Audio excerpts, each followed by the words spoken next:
The sickening crunch of expensive plastic echoed through the dining room. My sister ground her designer heel into my 7-year-old son's birthday gift while my mother and brother-in-law laughed. They told my crying child he needed to learn his place before the real baby arrived. But their laughter died instantly when my quiet, patient father stood up slowly, slid the gold wedding band off his finger, slammed it onto the mahogany table, and uttered 4 words that would tear our entire family apart. My name is Natalie, and I am 34 years old. I work as a corporate fraud investigator, which means I spend my days tracking stolen money and uncovering elaborate lies. But the greatest deception I ever faced was sitting right inside my own childhood home. Before I continue this story, let me know where you are watching from in the comments below. Hit the like button and subscribe if you have ever had to protect your child from toxic family members who thought they could walk all over you.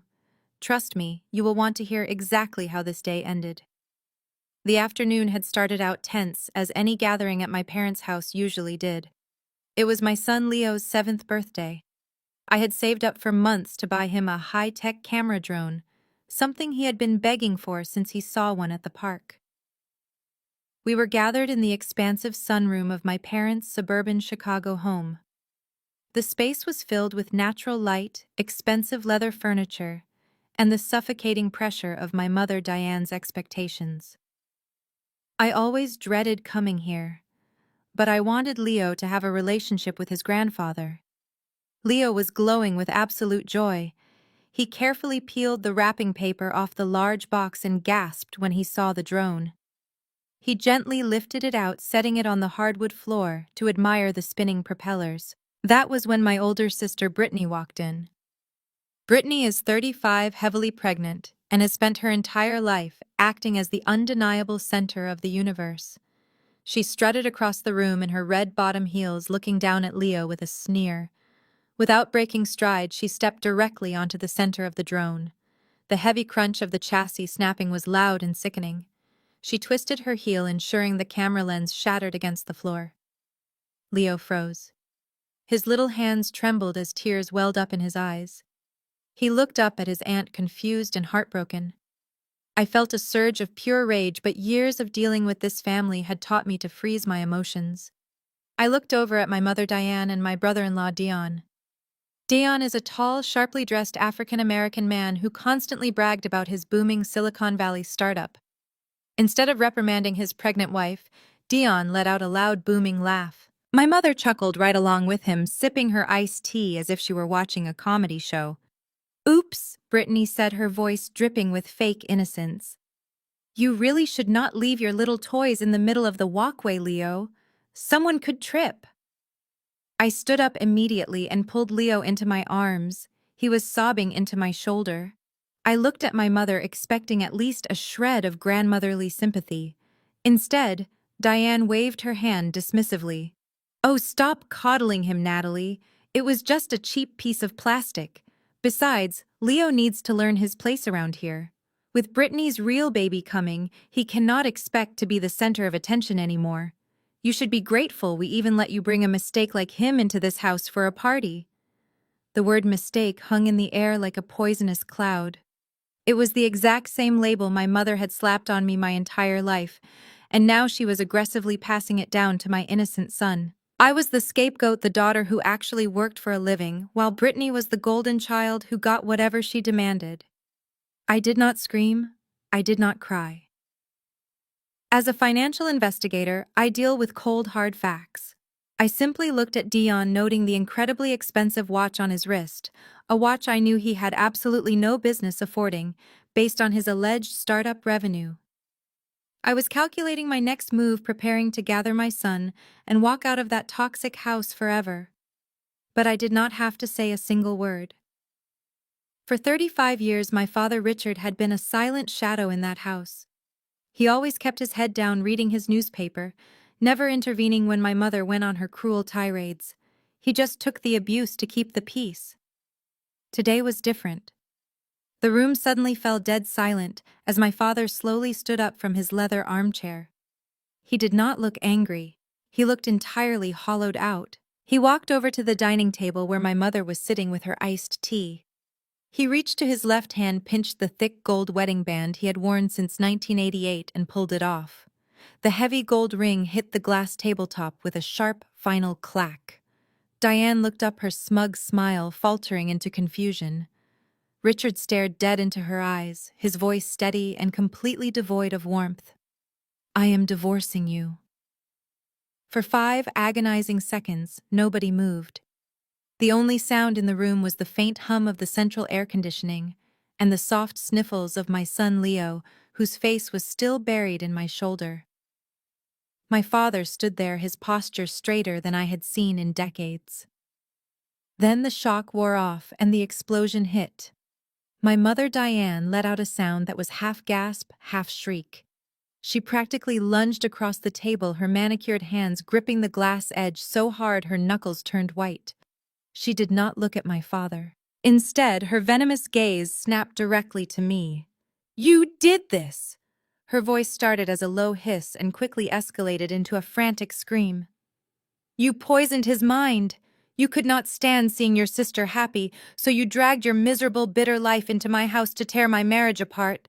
I pulled Leo closer to me, shielding him from her unhinged outburst. "Mom, I have not spoken to Dad alone in weeks. This is between you two." "Liar!" Diane spat the word out, her face flushing a deep, angry red. "You have been whispering in his ear ever since you dragged that fatherless boy in here. You are just jealous because Brittany is giving this family a real legacy, while you are nothing but a disappointment."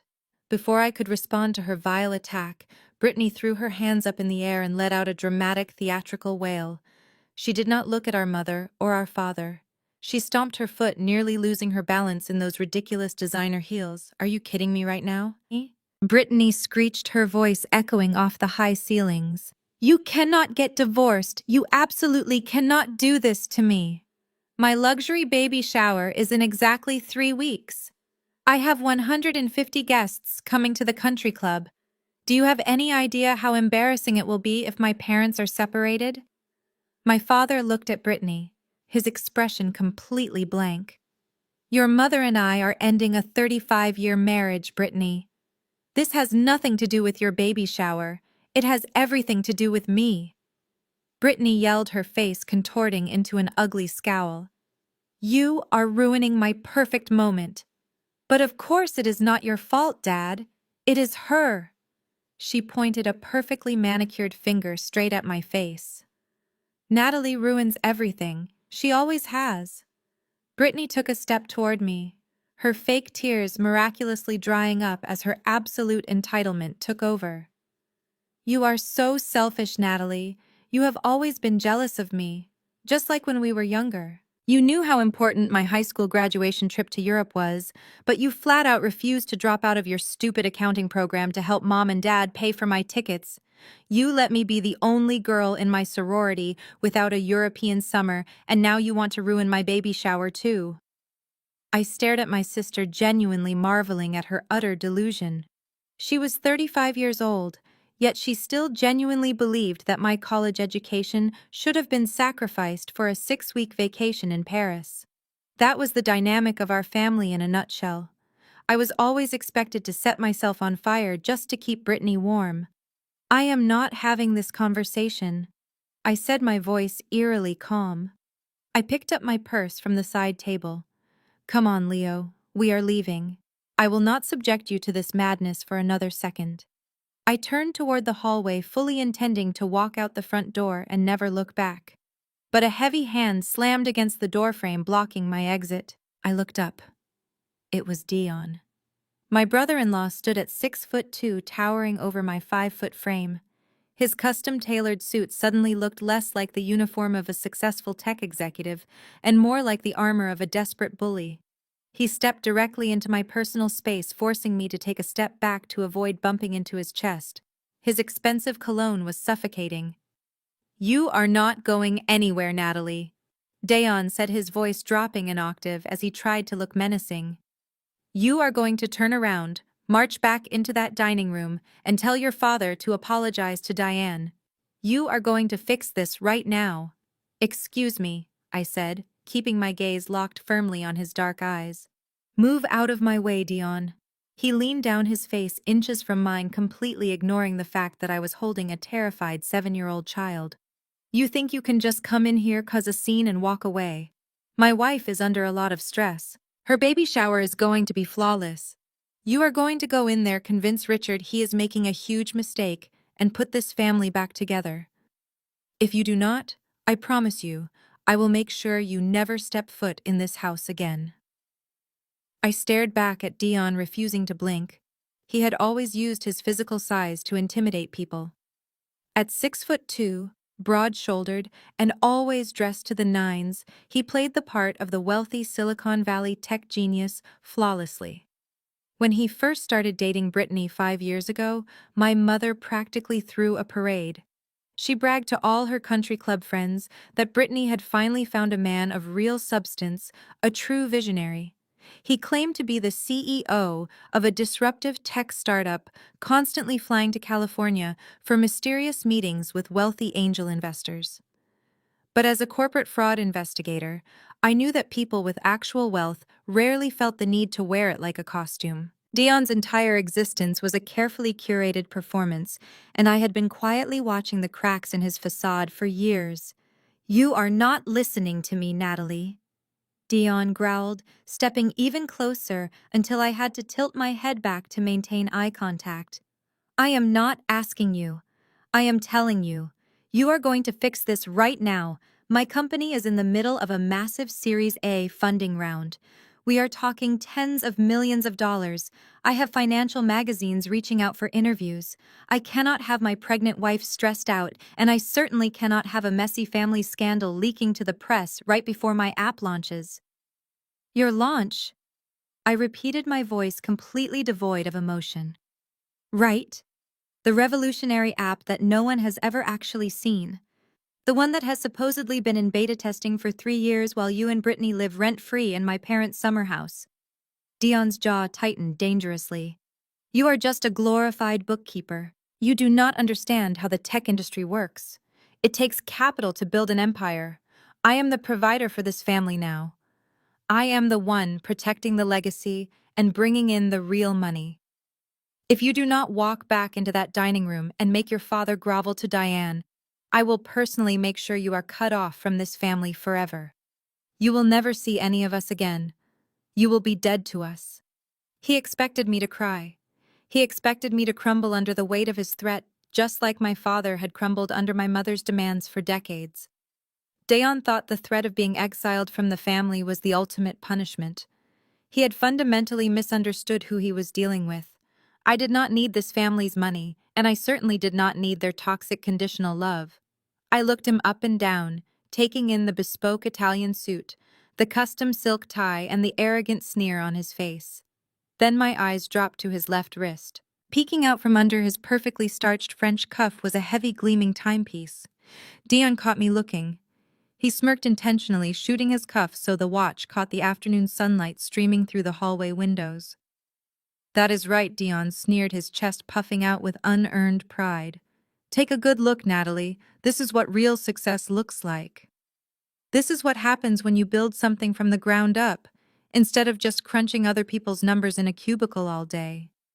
It is a level of wealth you will never be able to provide for that kid of yours." I shifted Leo's weight in my arms. My little boy had finally stopped crying and was just resting his tired head on my shoulder, trusting me to protect him. I smiled. It was not a warm smile.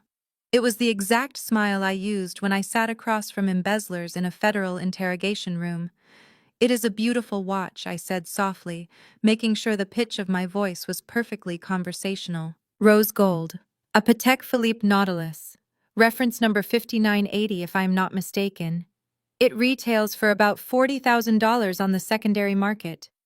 Dion let out a short, condescending laugh. "Well, look at that. The little accountant knows how to read a luxury watch catalog. Now are you going to go fix this mess with your father, or am I going to throw you out the front door myself?" I leaned in just a fraction of an inch, keeping my voice dangerously quiet. "I do not need to read a catalog, Dion. I read expense reports." The condescending laugh died instantly in his throat. His dark eyes narrowed in confusion. What the hell are you talking about? I am talking about the fact that your supposed venture capital does not exist. I said, my words slicing through the air like a scalpel. I am talking about the fact that you do not have a single investor in Silicon Valley. But most importantly, I am talking about the credit card you used to buy that exact watch last Tuesday. Dion froze. The aggressive, towering posture he had held just seconds ago suddenly became rigid. I tilted my head, locking eyes with him. Careful, Dion. If you ban me from the family forever, who is going to pay the credit card bill for that $40,000 Patek Philippe watch you bought under my company's dummy account? The color drained from Dion's face so fast he looked physically ill. The confident tech billionaire vanished in a fraction of a second, leaving behind nothing but a terrified fraudster who had just realized he was standing on a landmine. Dion practically stumbled backward, clearing the doorway. He did not say another word. The threat of exposing his fraudulent credit card purchase had completely paralyzed him. I adjusted Leo in my arms, keeping my head held high, and walked right past the man who had just threatened to banish me from my own family. My father was waiting by the front door, his coat already draped over his arm. He looked at me, gave a single firm nod, and opened the heavy oak door. We stepped out into the crisp afternoon air, leaving the stifling atmosphere of that house behind us. We did not even make it to the driveway before the front door banged open again. My mother burst onto the porch, her face twisted in absolute fury. She did not look like the elegant country club socialite she pretended to be. She looked completely unhinged. She leaned over the pristine white railing and screamed at the top of her lungs, making sure the entire upscale neighborhood could hear her. "You are making a huge mistake, Richard," she shrieked. "If you walk away from me, I will take every single penny you have ever earned. I will take the house, the cars, the investment portfolios.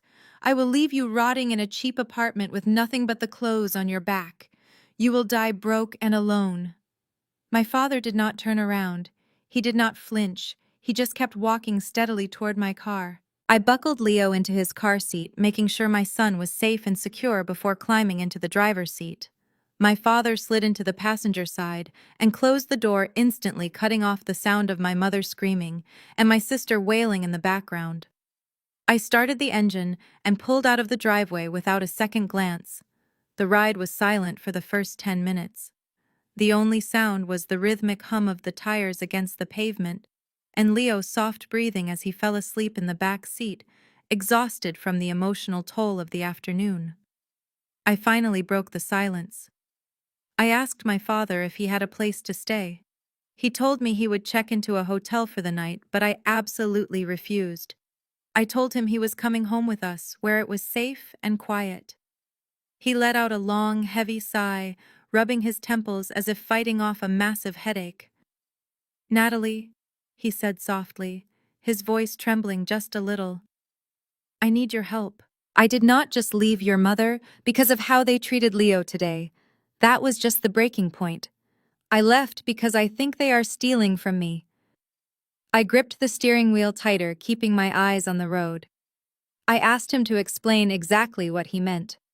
He told me that over the past 6 months, he had noticed strange discrepancies in his retirement accounts. Large sums of money were being moved around without his permission.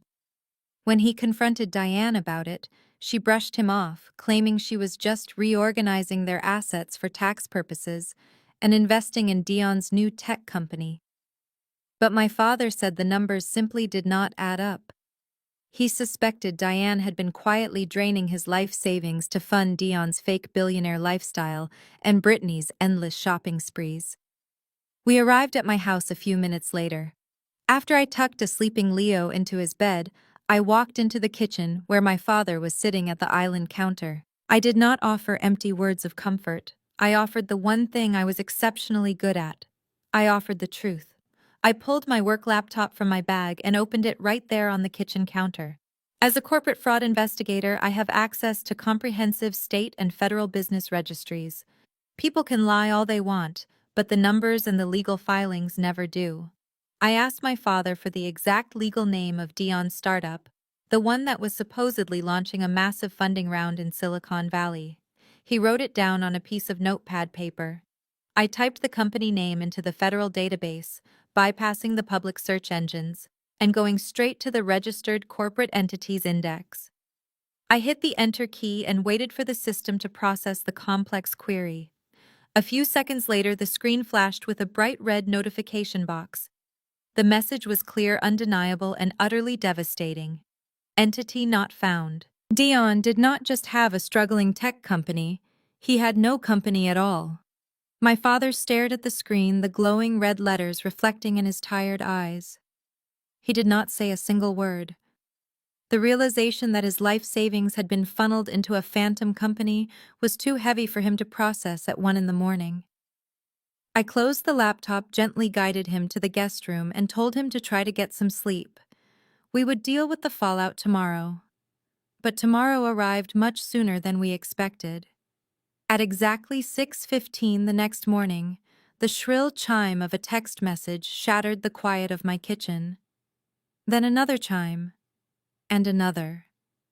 I was at the counter pouring my first cup of coffee when my father stumbled out of the guest room clutching his cell phone. His face was ash white.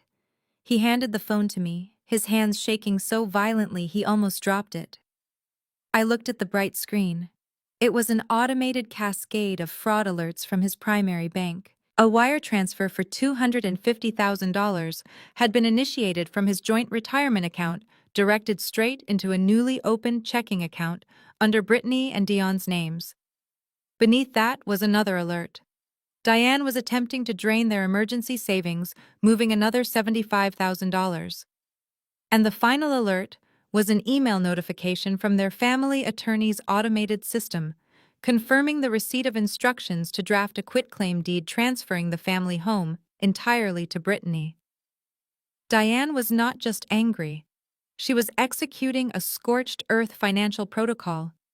She knew Richard was leaving, so she was legally stripping him of every single asset before the divorce papers could even be filed. I did not panic. Panic is the enemy of a forensic accountant. I set my coffee mug down and grabbed my laptop, flipping it open on the kitchen island. Dad, I need your wallet, your driver's license, and your social security number right now, I said, my voice dropping into the authoritative tone I used at work. He scrambled to get them while I dialed the bank's high-priority fraud hotline, a number I knew by heart from my own professional investigations. An automated voice tried to put me on hold, but I bypassed the system by entering my Federal Investigator Identification Code. A live agent picked up immediately. I put the phone on speaker. This is Natalie calling on behalf of Richard, the primary account holder for the checking and savings accounts ending in 4829. We are reporting an unauthorized fraudulent wire transfer in progress. We need an immediate hard freeze on all outgoing funds under the suspicion of elder financial exploitation. The agent hesitated. Her voice was cautious. Ma'am, because this is a joint account, the secondary account holder Diane has the legal right to initiate transfers. I cannot simply freeze it without a court order unless the primary account holder specifically flags it as coercion or fraud. I looked at my father. He leaned down to the microphone on the counter, his voice remarkably steady despite his pale face. This is Richard. I am the primary account holder. My wife is attempting to steal my retirement funds without my consent to fund a fraudulent business. Freeze the accounts right now. There was a tense silence on the line. I could hear the aggressive clicking of the agent's keyboard. My eyes were glued to the pending transaction screen on my laptop. The $250,000 wire was listed as processing. In the banking world, a pending wire can clear in a matter of minutes. Once that money hit Dion's account, he would immediately bounce it to an offshore shell company, and recovering it would take years of federal litigation. We had seconds before my father lost $250,000. Sir, the agent finally said, her tone shifting to strict professionalism. I am initiating a Regulation E freeze on all connected accounts. The pending wire transfers have been halted. All debit cards and checks associated with these accounts are now void. No funds can be moved without your physical presence in a branch with dual identification. I exhaled a breath I did not realize I was holding. The screen on my laptop refreshed automatically. The processing status vanished, replaced by a bold red canceled notice. The money was safe. The accounts were locked down tightly. My father slumped into a kitchen chair, burying his face in his hands. He looked like he had just run a marathon. We stopped it. I told him quietly, closing the laptop and placing a hand on his shoulder. She cannot touch a single dime. Before he could respond, my personal cell phone buzzed in my pocket. I pulled it out.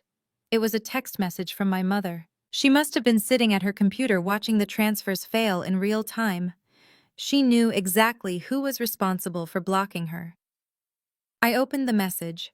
There were no capital letters, no exclamation points. Just one cold, calculated sentence that made the blood in my veins run completely like ice. You want a war. You will lose your son. I stared at the glowing screen of my phone, the venomous words burning into my mind. You want a war. You will lose your son. I did not even have time to process the sheer audacity of my mother's threat before the sharp, insistent chime of my front doorbell rang through the house. I glanced at the clock. It was 9 in the morning. I had already dropped Leo off at his elementary school, and my father was still resting in the guest room. I walked to the front foyer and looked through the peephole.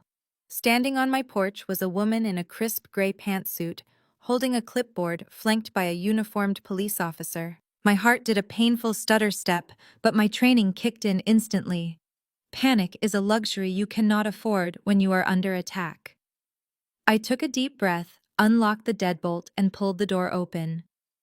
"Good morning," the woman said, her tone professional but guarded. "Are you Natalie?" "I am," I replied, keeping my voice perfectly steady. "How can I help you?" "I am Agent Foster with Child Protective Services," she said, holding up her badge. "And this is Officer Reynolds.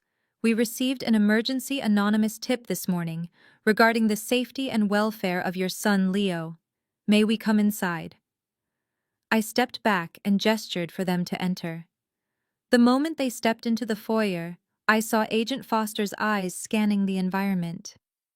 "The tipster claimed that you have suffered a severe mental breakdown," she continued, her pen hovering over her clipboard. "The report stated that you were hoarding unsecured firearms in the living space and that the environment was an immediate hazard to a child. The caller insisted Leo was in grave danger. It took exactly 1 second for me to realize who the anonymous caller was. Brittany. She was lashing out because I had frozen the bank accounts. It was a classic retaliation tactic, entirely unhinged but highly destructive. "Agent Foster," I said calmly, crossing my arms. "You are welcome to inspect every inch of this house. You will not find a single firearm because I do not own any. You will find a fully stocked refrigerator, a spotless child bedroom, and a home office where I work as a federal financial fraud investigator." The police officer looked slightly taken aback by my profession. Agent Foster nodded and began her inspection. I walked them through the living room, the pristine kitchen, and finally upstairs to Leo's room, which was decorated with space posters and shelves of neatly organized books. There were no weapons, there was no chaos, just the quiet, orderly home of a single mother. As we walked back downstairs, Agent Foster looked visibly relaxed. "I apologize for the intrusion, Natalie. We have to take every tip seriously, especially when weapons are mentioned, but it is clear this is a safe environment. Do you have any idea who might have made this call?" I walked over to the kitchen island and picked up my phone. "I know exactly who made it," I said. "My sister Brittany and my mother Diane. Yesterday, my father decided to divorce my mother. This morning, my mother attempted to illegally wire $250,000 of his retirement funds to my sister. I flagged the transaction and froze the accounts. 10 minutes later, my mother texted me a threat, and then you showed up." I opened the photo gallery on my phone and pulled up the video my father had taken yesterday during the birthday party. I handed the phone to the CPS agent. "I want you to see the real mental instability in my family," I told her. Agent Foster and the police officer watched the screen. They saw Brittany, 35 years old and heavily pregnant, viciously stomping on a 7-year-old boy's birthday gift while my mother and brother-in-law laughed in the background. They heard my mother call my son a mistake. The agent's expression hardened as she handed the phone back to me. "I am so sorry you have to deal with this," Agent Foster said quietly. "It is incredibly common for disgruntled family members to use our agency as a weapon in financial disputes. I am closing this case immediately as a maliciously false report." "Thank you," I said, walking them back toward the front door. She paused with her hand on the doorknob, her professional demeanor softening into genuine concern. She looked around to make sure the officer was already stepping outside before leaning in slightly. "Natalie, I need to tell you something off the record," she whispered. When the caller made the tip, they did not just ask for a wellness check. They mentioned they already retained legal counsel. "Your family hired a bulldog lawyer. They are filing for grandparent custody." I closed the heavy front door and leaned against the cool wood, listening to the sound of the Child Protective Services vehicle pulling out of my driveway. They were filing for grandparent custody. The sheer audacity of the threat settled over me like a heavy winter chill. My mother and sister were not just trying to punish me for freezing the bank accounts. They were trying to rip my child away from me, to force my father into submission. They thought hiring a bulldog lawyer would terrify me. They thought their aggressive tactics would make me fold. But expensive lawyers cost a tremendous amount of money, and I knew exactly where their money was supposedly coming from. I walked back into the kitchen, poured the rest of my cold coffee down the sink, and grabbed my keys. I checked on my father, who was finally sleeping soundly in the guest room, exhausted from the trauma of the past 24 hours. I locked the deadbolt, set the home security alarm, and drove straight to my office in the financial district downtown. My workspace was a sanctuary of logic and undeniable facts. As a senior forensic accountant, my terminal was equipped with enterprise-level access to state registries, property databases, and federal banking clearinghouses. I sat down at my desk, completely ignoring the stack of corporate fraud files waiting for my review. Today, my only client was my family. I logged into the secure network and began the digital excavation of my brother-in-law. Dion had spent the last 5 years cultivating the persona of a brilliant tech visionary. He threw around terms like seed capital, disruptive technology, and beta testing at every family dinner. I started by tracing the routing numbers from the $250,000 wire transfer my mother had attempted to send that morning. The receiving account was not a corporate operating fund at a reputable commercial bank. It was a basic checking account registered to an anonymous limited liability company in Delaware. I followed the money. I broke through the first layer of the corporate shell, then the second, then the third. It was a digital maze designed to confuse standard auditors, but I do this for a living. By the time I reached the core of his financial structure, the truth was laid bare on my monitors. There was no tech startup. There was no app in development. There were no payroll records for software engineers, no server hosting fees, and absolutely no venture capital investors. Dion was running a localized, highly parasitic Ponzi scheme, and his only true investors were my parents. The millions of dollars he claimed to have raised were actually just my father's retirement funds being funneled through dummy corporations. I watched the transaction history scroll across my screen, feeling a mixture of disgust and professional awe at his absolute lack of restraint. The money coming in from my parents' joint accounts was immediately bled dry by staggering personal expenses. There were massive charges for private charter flights to Las Vegas. There were invoices for VIP tables at exclusive nightclubs, designer wardrobes for Britney, and the $40,000 luxury watch I had noticed the day before. But the most alarming transactions were the outgoing international wire transfers. Dion was systematically moving large chunks of cash to offshore banking accounts in the Cayman Islands, effectively placing the money completely out of reach of domestic tax authorities and civil lawsuits. I leaned back in my chair, rubbing my tired eyes. My mother genuinely believed she was funding the next major tech empire. She had been blinded by her own greed and her obsession with status, willingly handing over her financial security to a con artist. But as I reviewed the total expenditure, a glaring mathematical discrepancy stopped me cold. Dion was burning through cash at an astonishing, unsustainable rate. He had spent far more than what my parents had saved in their retirement portfolios. The numbers simply did not balance. Where was the rest of the capital coming from? A dark suspicion began to form in the back of my mind. I opened a new tab and accessed the county real estate and property tax portal. My parents owned their beautiful suburban home outright. They had paid off the 30-year mortgage over a decade ago. It was their single largest financial asset, worth well over $1 million in the current market. I typed in the address of my childhood home and hit the search key. The page loaded instantly. My blood ran completely cold. The property was no longer listed as owned free and clear. Just 3 weeks ago, a massive mortgage lien had been recorded against the house. $1.5 million. The funds had been fully dispersed in a single lump sum. I cross-referenced the date with Dion's bank records. The exact same amount had been deposited into his Delaware shell company the very next morning.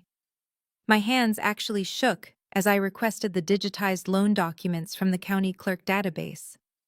I waited for the encrypted file to download, my heart hammering against my ribs.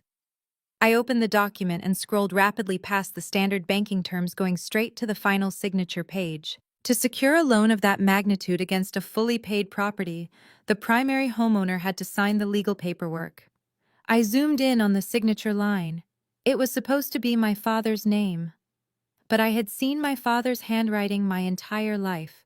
I knew the exact slope of his cursive and the way he crossed his letters. The signature on the screen was completely wrong. The curves were jagged, and the pen pressure was entirely unnatural. It was a clumsy, desperate forgery.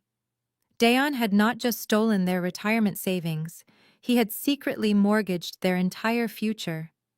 I sat frozen at my desk, staring at the clumsy forgery of my father's signature on the $1.5 million mortgage document. Dion was not just a pathetic liar.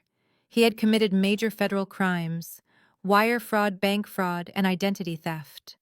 I printed the document, sliding the thick stack of paper into a secure physical file. I needed my case to be absolutely bulletproof before I handed it over to the federal authorities. I was about to dive into the offshore routing numbers when my cell phone screen lit up with a sudden, relentless barrage of notifications. It was not the bank this time. It was Instagram, then Facebook, then a flood of text messages from numbers I had not saved in years. I opened the first social media notification and found myself staring at a video of my sister. Brittany had set her phone on a tripod in her pristine designer living room. She was wearing an oversized beige sweater, clutching a tissue, and performing the most convincing, hysterical breakdown of her entire life. I turned the volume up. Brittany was sobbing directly into the camera lens, her makeup perfectly smudged to look distraught. She told her thousands of followers that her sister Natalie had suffered a severe mental break, kidnapped their elderly father, and was actively coercing him into a sudden divorce to steal the family wealth. "My father is confused and vulnerable." Brittany wept, rubbing her pregnant belly for maximum sympathy. "Natalie is manipulating his frail mind. She has locked him away from his family, refusing to let us see him just weeks before his first grandchild is born. Please pray for my family." First grandchild. I scoffed aloud in my empty office. Leo apparently did not exist in her tragic fictional narrative. By the time the video ended, it already had thousands of views and hundreds of comments from outraged friends and community members. But Brittany did not stop there. She posted a second video claiming I was emotionally abusing our father, hoarding his daily medication, and threatening to harm her unborn baby if she tried to intervene. Then came the flying monkeys. My phone began ringing incessantly. It was my Aunt Carol, my cousin David, and a dozen other extended relatives who usually only spoke to me to ask for free tax advice. I let every single call go to voicemail. I listened to them one by one. Aunt Carol called me a gold-digging monster and a disgrace to the family name. Cousin David threatened to drive to my house and physically drag my father back to my mother. They demanded I surrender, apologize, and return the stolen money that I supposedly took. The average person would have panicked. The average person would have gone straight online to defend themselves, typing out furious, emotionally charged paragraphs to counter the lies. I did not type a single word. Panic is for the unprepared. I opened a specialized digital archiving program on my desktop monitor. I meticulously downloaded every single video in high definition before Brittany could delete them. I took time-stamped screenshots of every defamatory comment she liked and replied to. I exported the hateful voicemails and the vicious text messages from the extended family, saving everything to a secure cloud server. Defamation is notoriously difficult to prove in civil court, but my sister was currently handing me a pristine, undeniable digital trail of libel. She was actively and publicly trying to destroy my professional reputation as a financial investigator by accusing me of elder abuse, kidnapping, and grand theft. A fraud investigator with a public record of financial crimes would lose their license immediately. I organized the files into a neatly labeled folder. Let them scream. Let them cry for the cameras. Let them build my civil lawsuit for me. I left the office late that afternoon, the weight of the forged mortgage and the aggressive smear campaign heavy on my mind. When I pulled into my driveway, I noticed a sleek black courier van idling by the curb. A driver in a crisp uniform stepped out, approached my car window, and handed me a thick, heavy cream-colored envelope sealed with red wax. He asked for my signature on his digital tablet to confirm the delivery, tipped his hat, and drove away. I walked into my house, locked the deadbolt behind me, and cracked the wax seal open. It was not a legal summons from their bulldog lawyer. It was an invitation printed on expensive, heavy cardstock with elegant gold foil lettering. It formally announced a vow renewal and family healing celebration hosted by my mother Diane at the local country club this coming Saturday. Tucked directly behind the formal invitation was a piece of personalized stationery. It was a handwritten note from my mother. Her elegant cursive felt like a physical weapon. Natalie, you will bring your father to this party and he will stand by my side and smile for all of our friends. If you do not show up, or if he tries to file those ridiculous divorce papers before the event, I will go straight to the local press. I will tell them exactly what Richard did 30 years ago. I will ruin his life before I ever let him ruin mine. The very next morning, my father and I walked into the sleek glass-paneled conference room of one of the most ruthless family law firms in downtown Chicago. My mother was not there. She had sent her newly hired legal attack dog to do the dirty work. His name was Mr. Harrison, a man whose expensive tailored suit and arrogant smirk told me everything I needed to know about his trial tactics. He did not stand up when we entered. He did not offer us a glass of water or a handshake. He simply gestured to the leather chairs across from him and steepled his fingers, staring at my father with a look of absolute manufactured pity. "Richard, I am going to be very blunt with you," Mr. Harrison began, his voice dripping with condescension. "Diane does not want to destroy you. She still cares for you deeply. But if you insist on moving forward with this absurd divorce petition and continue to lock up the family finances, I will be forced to take extreme measures. I will drag your lifelong business reputation through the mud. I will contact your former partners, your country club associates, and the local press. I will make sure everyone in this city knows the real reason your marriage is falling apart." My father gripped the armrests of his chair, his jaw clenching. "And what reason is that, Harrison?" Mr. Harrison sighed heavily as if he were dealing with a stubborn child. He reached into his leather briefcase, pulled out a thick manila folder, and slid it across the polished mahogany table. He tapped the top of the file with his gold pen. "We know you are not in your right mind, Richard. Your erratic behavior over the past few weeks, abandoning your wife, making baseless accusations about your son-in-law, and suddenly freezing joint accounts is not the behavior of a rational man. It is a tragedy, really." I reached out and pulled the folder toward me before my father could touch it. I opened the cover. Inside was a comprehensive 10-page medical evaluation printed on official hospital letterhead. I scanned the summary page. The document detailed a history of sudden memory lapses, aggressive outbursts, and severe paranoia. The final paragraph contained the death blow. It was a formal medical diagnosis of early-onset dementia, explicitly stating that my father was mentally incapacitated and entirely unfit to handle his own financial or legal affairs. "If you do not drop the divorce and unfreeze those accounts today," Mr. Harrison warned, leaning forward aggressively, "I will file this medical evaluation with the probate court tomorrow morning. I will request an emergency conservatorship, granting Diane total and permanent control over your estate, your medical decisions, and your physical residence. She will have the legal authority to place you in an assisted living facility for your own safety. Do not force us to do this, Richard. Go home to your wife." My father turned pale. The color completely drained from his face as the sheer terror of being legally stripped of his human rights washed over him. He looked at me, his eyes wide with panic. They had built a perfect trap. If the court believed this document, my mother would gain retroactive justification for draining the accounts, and Dion would have a perfect excuse for signing that $1.5 million mortgage on my father's behalf. It was a masterclass in gaslighting and legal abuse. Mr. Harrison leaned back in his chair, a victorious smile spreading across his face. He fully expected me to scream, to cry, or to start shouting about the injustice of it all. He expected an emotional meltdown that he could use as further proof of our family's instability. I did not raise my voice. I did not argue. As a forensic accountant, I know that forged paperwork is the quickest way to put a criminal behind bars. I calmly flipped to the very last page of the medical report, ignoring the terrifying diagnosis, and focused entirely on the signature block. I needed to see exactly who had sold their medical license to help my brother-in-law commit federal fraud. The signature belonged to a Dr. Gregory Mitchell. The name instantly clicked in my mind. I remembered the endless photos Dion posted on his social media accounts, bragging about his high society connections. Dr. Mitchell was not a neurologist or an elder care specialist.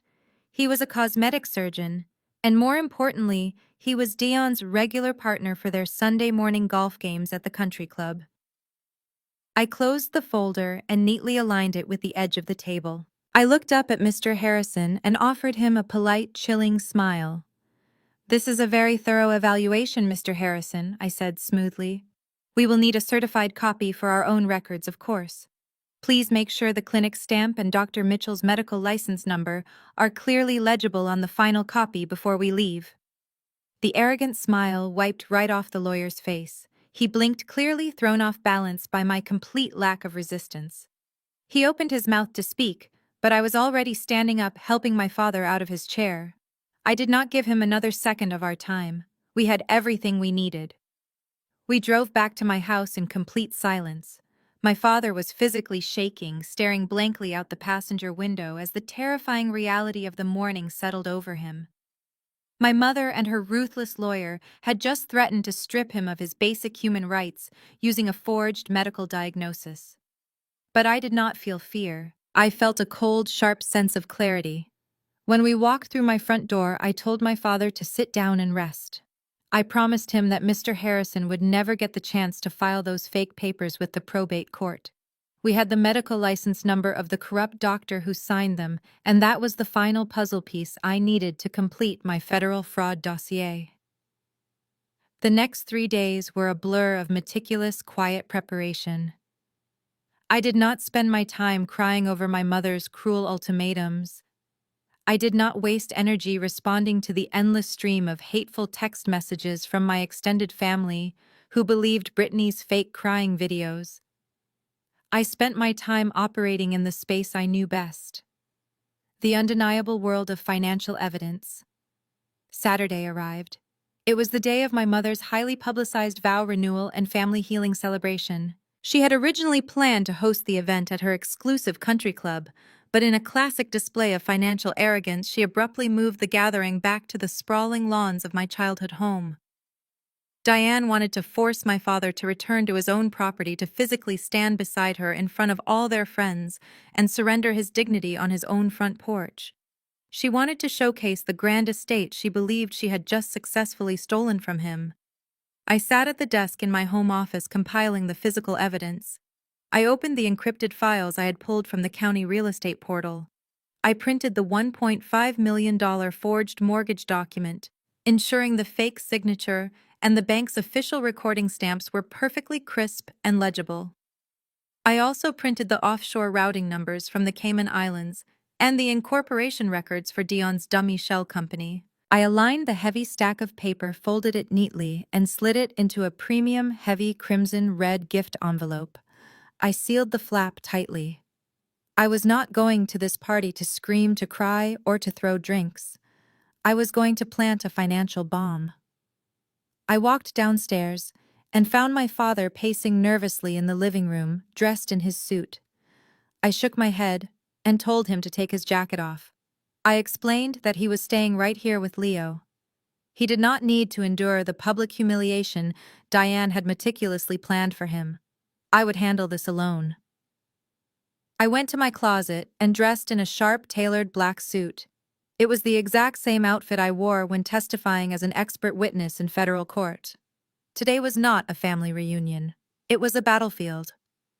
I drove across town and parked my car half a block away from my parents' house. The wealthy suburban street was completely lined with expensive luxury vehicles belonging to my mother's country club friends and our extended family. These were the exact same relatives who had been leaving me vicious voicemails all week, calling me a gold digger and a disgrace. I stepped out of my car, the crisp autumn wind catching the edge of my jacket. I slipped the crimson-red envelope into my pocket and began the walk toward the property. As I approached the long, manicured driveway of my childhood home, the atmosphere of fake perfection was suffocating. Caterers were carrying trays of expensive champagne. A string quartet was playing softly on the back patio. But the main attraction was not the music or the food. I heard the obnoxious, deep rumble of a high-performance engine revving near the oversized garage. A crowd of admiring guests was gathered in the driveway. Right in the center of the circle was Dion. He was leaning casually against the gleaming hood of a brand-new custom black Mercedes-Benz G-Wagon. The vehicle easily cost over $200,000.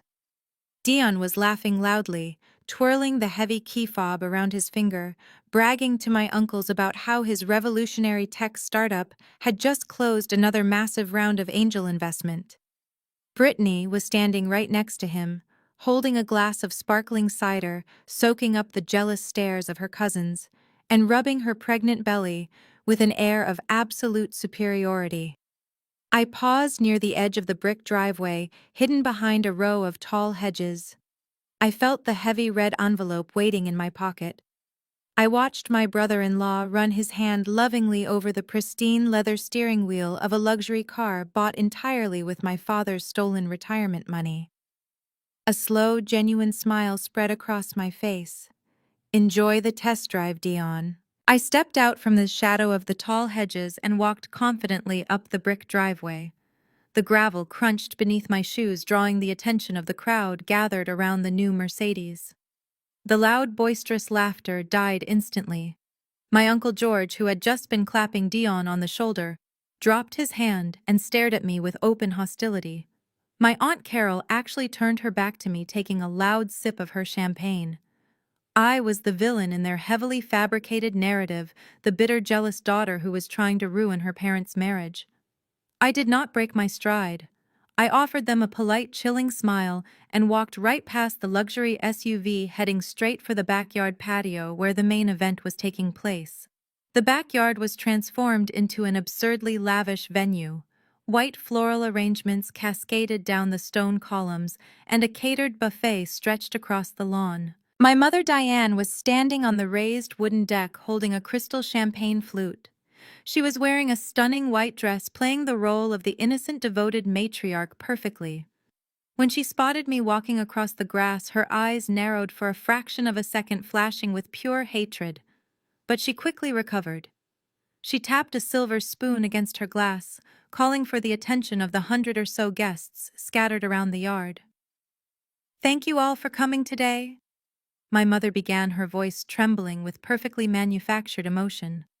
She pressed a hand to her chest, looking out at the sea of sympathetic faces. Today was supposed to be a day of absolute joy. A day to renew the vows Richard and I made 35 years ago. But as many of you know, our family is going through a terrible, unexpected trial. The crowd murmured in sympathy. My mother looked directly at me, her eyes locking onto mine as she delivered her next line. "Sometimes the people you raise, the people you sacrifice everything for, lose their way. They let jealousy and greed cloud their hearts. They try to tear apart the sacred bond of family. But I want everyone to know that I am standing here today on the home my husband and I built together to say that love will conquer betrayal. We will heal. We will protect our legacy." A smattering of applause broke out. Several relatives shot me disgusted glares, clearly expecting me to run away in tears. I simply stood there with my hands folded in front of me, letting her dig her grave as deep as she possibly could. When the speech ended, the string quartet resumed playing and the guests began moving toward the massive catered buffet. I felt a sudden thirst, completely unbothered by the heavy tension in the air. I walked over to the beverage station to pour myself a glass of sparkling water. Before my hand could even touch the crystal pitcher, my sister stepped directly into my path. Brittany was wearing a tight beige maternity dress that looked like it cost more than my first car. She crossed her arms, blocking my access to the table. She looked me up and down, a cruel smirk twisting her perfectly painted lips. "I cannot believe you actually showed up," Brittany said, her voice loud enough for the nearby guests to hear, and in a cheap black work suit no less. "Did you come here straight from your little cubicle? Or are you just dressed for a funeral because you know your relationship with this family is completely dead?" I looked at her entirely unfazed. "Excuse me, Brittany. I would just like a glass of water." She did not move an inch. "You do not get to come here and act like everything is normal, Natalie. You are a disgrace. You froze Dad's accounts out of pure spite because you are insanely jealous of my life. You are a bitter single mother, living on a pathetic government salary, and you just cannot stand the fact that Dion is a massive success. You cannot stand that my child is going to grow up with real wealth, while yours has to settle for whatever scraps you can afford." Several guests had stopped to watch the confrontation, whispering to each other behind their hands. Brittany was thriving on the attention, completely intoxicated by her own perceived superiority. At that moment, Dion sauntered over to join his wife. He slipped his arm around Brittany's waist, looking at me with that same arrogant, condescending grin he had worn in the driveway. He was high on the adrenaline of his new $200,000 car and the adoring attention of my family. "Is there a problem here, babe?" Dion asked Brittany, though his dark eyes were locked on me. "Has the accountant finally come to apologize to your mother?" I looked at the two of them. They were the perfect picture of stolen luxury. I reached into the inner pocket of my tailored black blazer. My fingers brushed against the heavy premium paper of the crimson red envelope. I pulled it out and held it between my fingers. I did not yell. I did not defend my salary, my son, or my life. I simply smiled, an incredibly warm and pleasant smile. "No apologies today," I said smoothly. I stepped forward and pressed the heavy red gift envelope directly into Dion's chest, forcing him to take it. "I just wanted to drop off a little contribution to your startup, Dion." Dion took the heavy crimson envelope from my hand with a dismissive scoff. He looked around to make sure Uncle George and the other guests had noticed his grand gesture of accepting my supposed peace offering. "Oh, look at this," Dion announced loudly, waving the envelope in the air. "The prodigal daughter finally learned some manners. Do not worry, Natalie. Every dollar counts when you are building an empire. I will make sure our accounting department puts your little contribution to good use." Brittany let out a sharp, mocking laugh, taking a sip of her sparkling cider. Dion winked at his pregnant wife, told her he was going to step inside to grab a fresh drink, and sauntered off toward the sliding glass doors that led into the main house. I stood my ground on the patio, completely ignoring my sister's smug expression. I counted the seconds in my head. 1, 2, 3, 4, 5. When I reached 15, I politely excused myself from the crowd, turned my back on the lavish buffet, and walked slowly toward the house. The moment I stepped through the sliding doors, the bright afternoon sun and the sound of the string quartet vanished, replaced by the cool, air-conditioned silence of my parents' main hallway. I found Dion standing near the base of the grand staircase. He had torn open the wax seal. The arrogant, untouchable Silicon Valley billionaire was completely gone. The man standing in the hallway looked like he was about to go into cardiac arrest. His dark eyes were wide, darting frantically across the printed pages. He was staring directly at the offshore banking records. He saw the Cayman Islands routing numbers. He saw the corporate registry for his fake Delaware shell company. And resting right on top of that mountain of undeniable evidence was the crisp, high-definition copy of the $1.5 million mortgage bearing the clumsy forged signature of my father. The color drained from Dion's face so rapidly, his skin took on a sickening ashen hue. His hands began to tremble so violently that the expensive paper crinkled loudly in the quiet hallway. He flipped to the second page, then the third, desperately hoping it was a bluff. But numbers do not bluff. He looked up and saw me standing at the end of the corridor. The polished, charismatic facade shattered into a million pieces.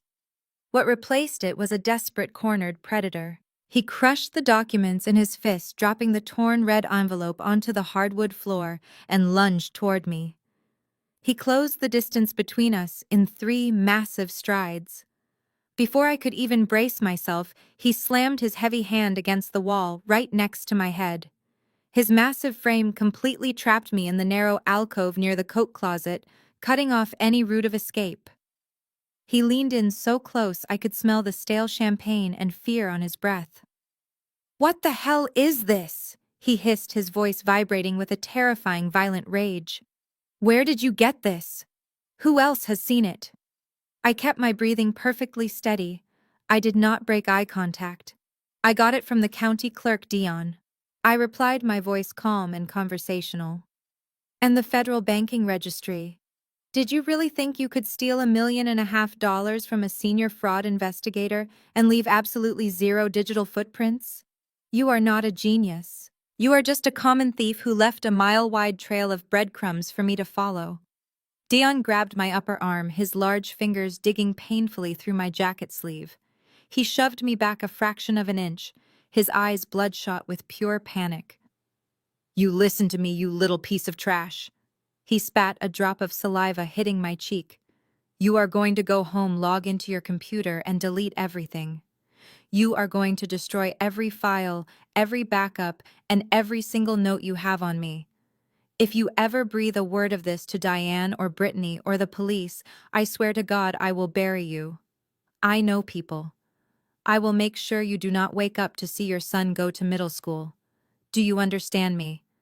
He shook my arm violently, his other hand raising into a fist, as if he was fully prepared to strike me right there in my parents' hallway.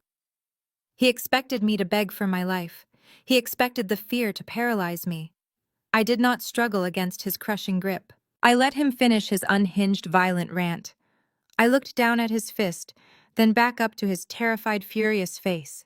"You are holding copies, Dion," I said, my voice dropping into a cold, clinical tone. "Tearing up those papers will not save you, and threatening to murder a federal investigator is an incredibly bold move for a man who is already looking at 20 years for wire fraud. I will snap your neck before you even make it out of this house." He snarled, his grip tightening until my shoulder ached with sharp pain. "Nobody will ever know what you found." I offered him a cold, empty smile. I reached up with my free hand not to push him away, but to adjust the lapel of my tailored black blazer. I tapped the thick fabric twice with my index finger. "I am wearing a wire, Dion," I said clearly, making sure the microphone caught every syllable. "And federal wiretap laws in this state are one-party consent." Dion snatched his hand back from the wall, as if the fabric of my suit had suddenly caught fire. The violent, towering predator from a second ago completely vanished, replaced by a man who looked like he was about to vomit right there on the expensive hardwood floor. He stumbled backward, his breath coming in short, panicked gasps. His eyes darted from my lapel to my face, searching for any sign that I was bluffing.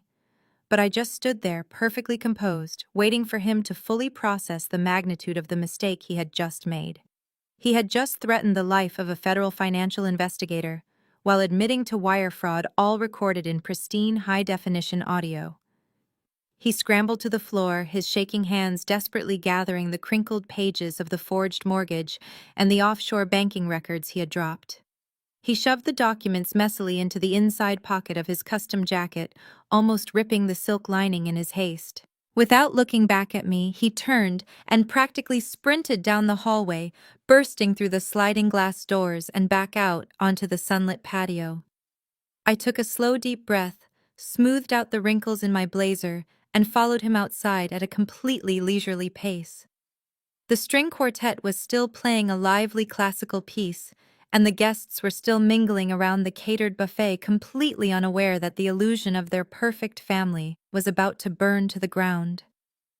I stepped onto the wooden deck just in time to see Dion grab Brittany by the upper arm. He was leaning in, whispering frantically into her ear, his face slick with cold sweat. I could not hear his exact words over the music, but his body language screamed absolute terror. He kept pulling her toward the side gate that led to the driveway, gesturing wildly toward their new luxury vehicle. Brittany yanked her arm out of his grasp, her face contorting with a mixture of confusion and profound irritation. She was in the middle of her perfect party, surrounded by people who were admiring her, and she had zero intention of leaving. "What are you talking about?" she snapped, her voice carrying over the gentle music. "We are not leaving right now. I have not even cut the cake yet. Stop pulling on me, you are wrinkling my dress." Dion tried to grab her hand again, his eyes darting frantically toward the sliding glass doors. He froze when he saw me standing there quietly watching them. Brittany followed his gaze. The moment she saw me, her confusion vanished instantly, replaced by her signature venomous rage. In her deeply narcissistic mind, there was only one logical explanation for her husband acting so strangely after being alone with me in the hallway. She jumped to the most absurd, dramatic conclusion possible. She stomped across the patio, completely ignoring the startled looks from the guests holding their champagne glasses. "What did you just do to my husband?" Brittany shrieked, pointing her perfectly manicured finger directly at my face. "You are absolutely pathetic, Natalie. Did you corner him in the house? Are you throwing yourself at him because you are so desperately jealous of my life? You are a bitter, lonely woman, and you cannot stand that a highly successful man actually loves me. Stay away from my husband." The music abruptly stopped, as one of the violinists missed a note in sheer shock. The entire backyard fell dead silent. Dozens of eyes turned to stare at me, their faces painted with judgment and disgust. But I did not feel humiliated. I actually felt a wave of profound secondhand embarrassment for her. She was fiercely defending a man who had just stolen her entire future and was currently trying to abandon her at a garden party to flee from federal authorities. Before I could even respond to her unhinged accusation, my mother pushed her way through the crowd. Diane was shaking with fury, her face a mask of absolute hatred. She marched up the wooden steps, placing herself protectively between me and her precious golden child. She pointed a trembling hand toward the side gate leading out to the street. "I knew it was a mistake to let you step foot on this property," my mother screamed, her voice echoing across the manicured lawn. "You are a toxic, destructive monster. You came here to ruin our family healing celebration, just like you tried to ruin everything else in our lives. I will not let you stand here and harass my pregnant daughter and her husband. Get off my lawn. Get out of my yard. I want you off my property right now, or I swear I will have you arrested for trespassing. Get out of my house." I did not take a single step backward. I looked at the furious, red-faced woman who had spent 35 years making me feel like an unwanted guest in my own family. I let her finish screaming. I waited for the absolute silence to settle over the shocked crowd. Then I looked her dead in the eyes and delivered the truth in a voice as cold and hard as a diamond. "It is not your house anymore, Mom," I said calmly. "Did Dion not tell you?" The silence that followed my words was absolute. For a moment, the only sound in the entire backyard was the gentle rustling of the autumn wind through the oak trees and the distant clinking of ice in a champagne glass. My mother stared at me, her mouth slightly open, her mind desperately trying to process the sentence. Then she let out a harsh, mocking laugh that sounded more like a bark. "What kind of sick, twisted game are you playing now, Natalie?" Diane sneered, taking an aggressive step toward me. "Are you honestly so desperate for attention that you would stand in front of all our friends and spout absolute nonsense? Richard and I own this house free and clear. We have for 10 years. You did," I corrected her, keeping my voice perfectly level but loud enough for the entire crowd to hear. "Until 3 weeks ago. That was when your perfect visionary son-in-law decided his fake tech startup needed a sudden injection of cash. He went to the county clerk and took out a $1.5 million mortgage on this exact property." A collective gasp rippled through the crowd instantly. Aunt Carol pressed a hand to her pearl necklace. Uncle George shifted his weight, his eyes darting sharply between me and Dion. "That is a disgusting lie," Diane screamed, her face turning a deep mottled red. "Dion is a multi-millionaire. He is closing a massive round of angel investment this very week. He does not need a dime from us, let alone a mortgage on my house. You are just a bitter, jealous liar trying to destroy the only successful man this family has ever seen, because you cannot stand your own pathetic life." I turned my gaze away from my mother's furious face and looked directly at Dion. He was standing a few feet away on the wooden deck, practically hiding behind his pregnant wife. The confident, booming Silicon Valley executive who had been loudly bragging about his custom Mercedes just 10 minutes ago was completely gone. He looked exactly like what he was, a cornered, terrified criminal. "Tell them, Dion," I challenged him, my voice ringing out across the patio like a gavel striking wood. "Tell your mother-in-law about the Delaware Shell Company. Tell her how you forged my father's signature on the loan documents, because you had already drained their joint retirement accounts to buy designer watches and charter flights to Vegas. Tell them where the $1.5 million really went." All eyes shifted to Dion. This was his moment to laugh it off, to boldly call me a lunatic and threaten to sue me for defamation. But the human body cannot lie when it is in a state of sheer panic. He opened his mouth, but no sound came out. He swallowed hard, his chest heaving as he struggled to pull air into his lungs. A thick bead of sweat rolled down the side of his face, soaking into the pristine collar of his expensive custom suit. She is crazy," Dion finally managed to stammer. His voice was incredibly weak, entirely lacking its usual arrogant bass. "Diane, do not listen to her.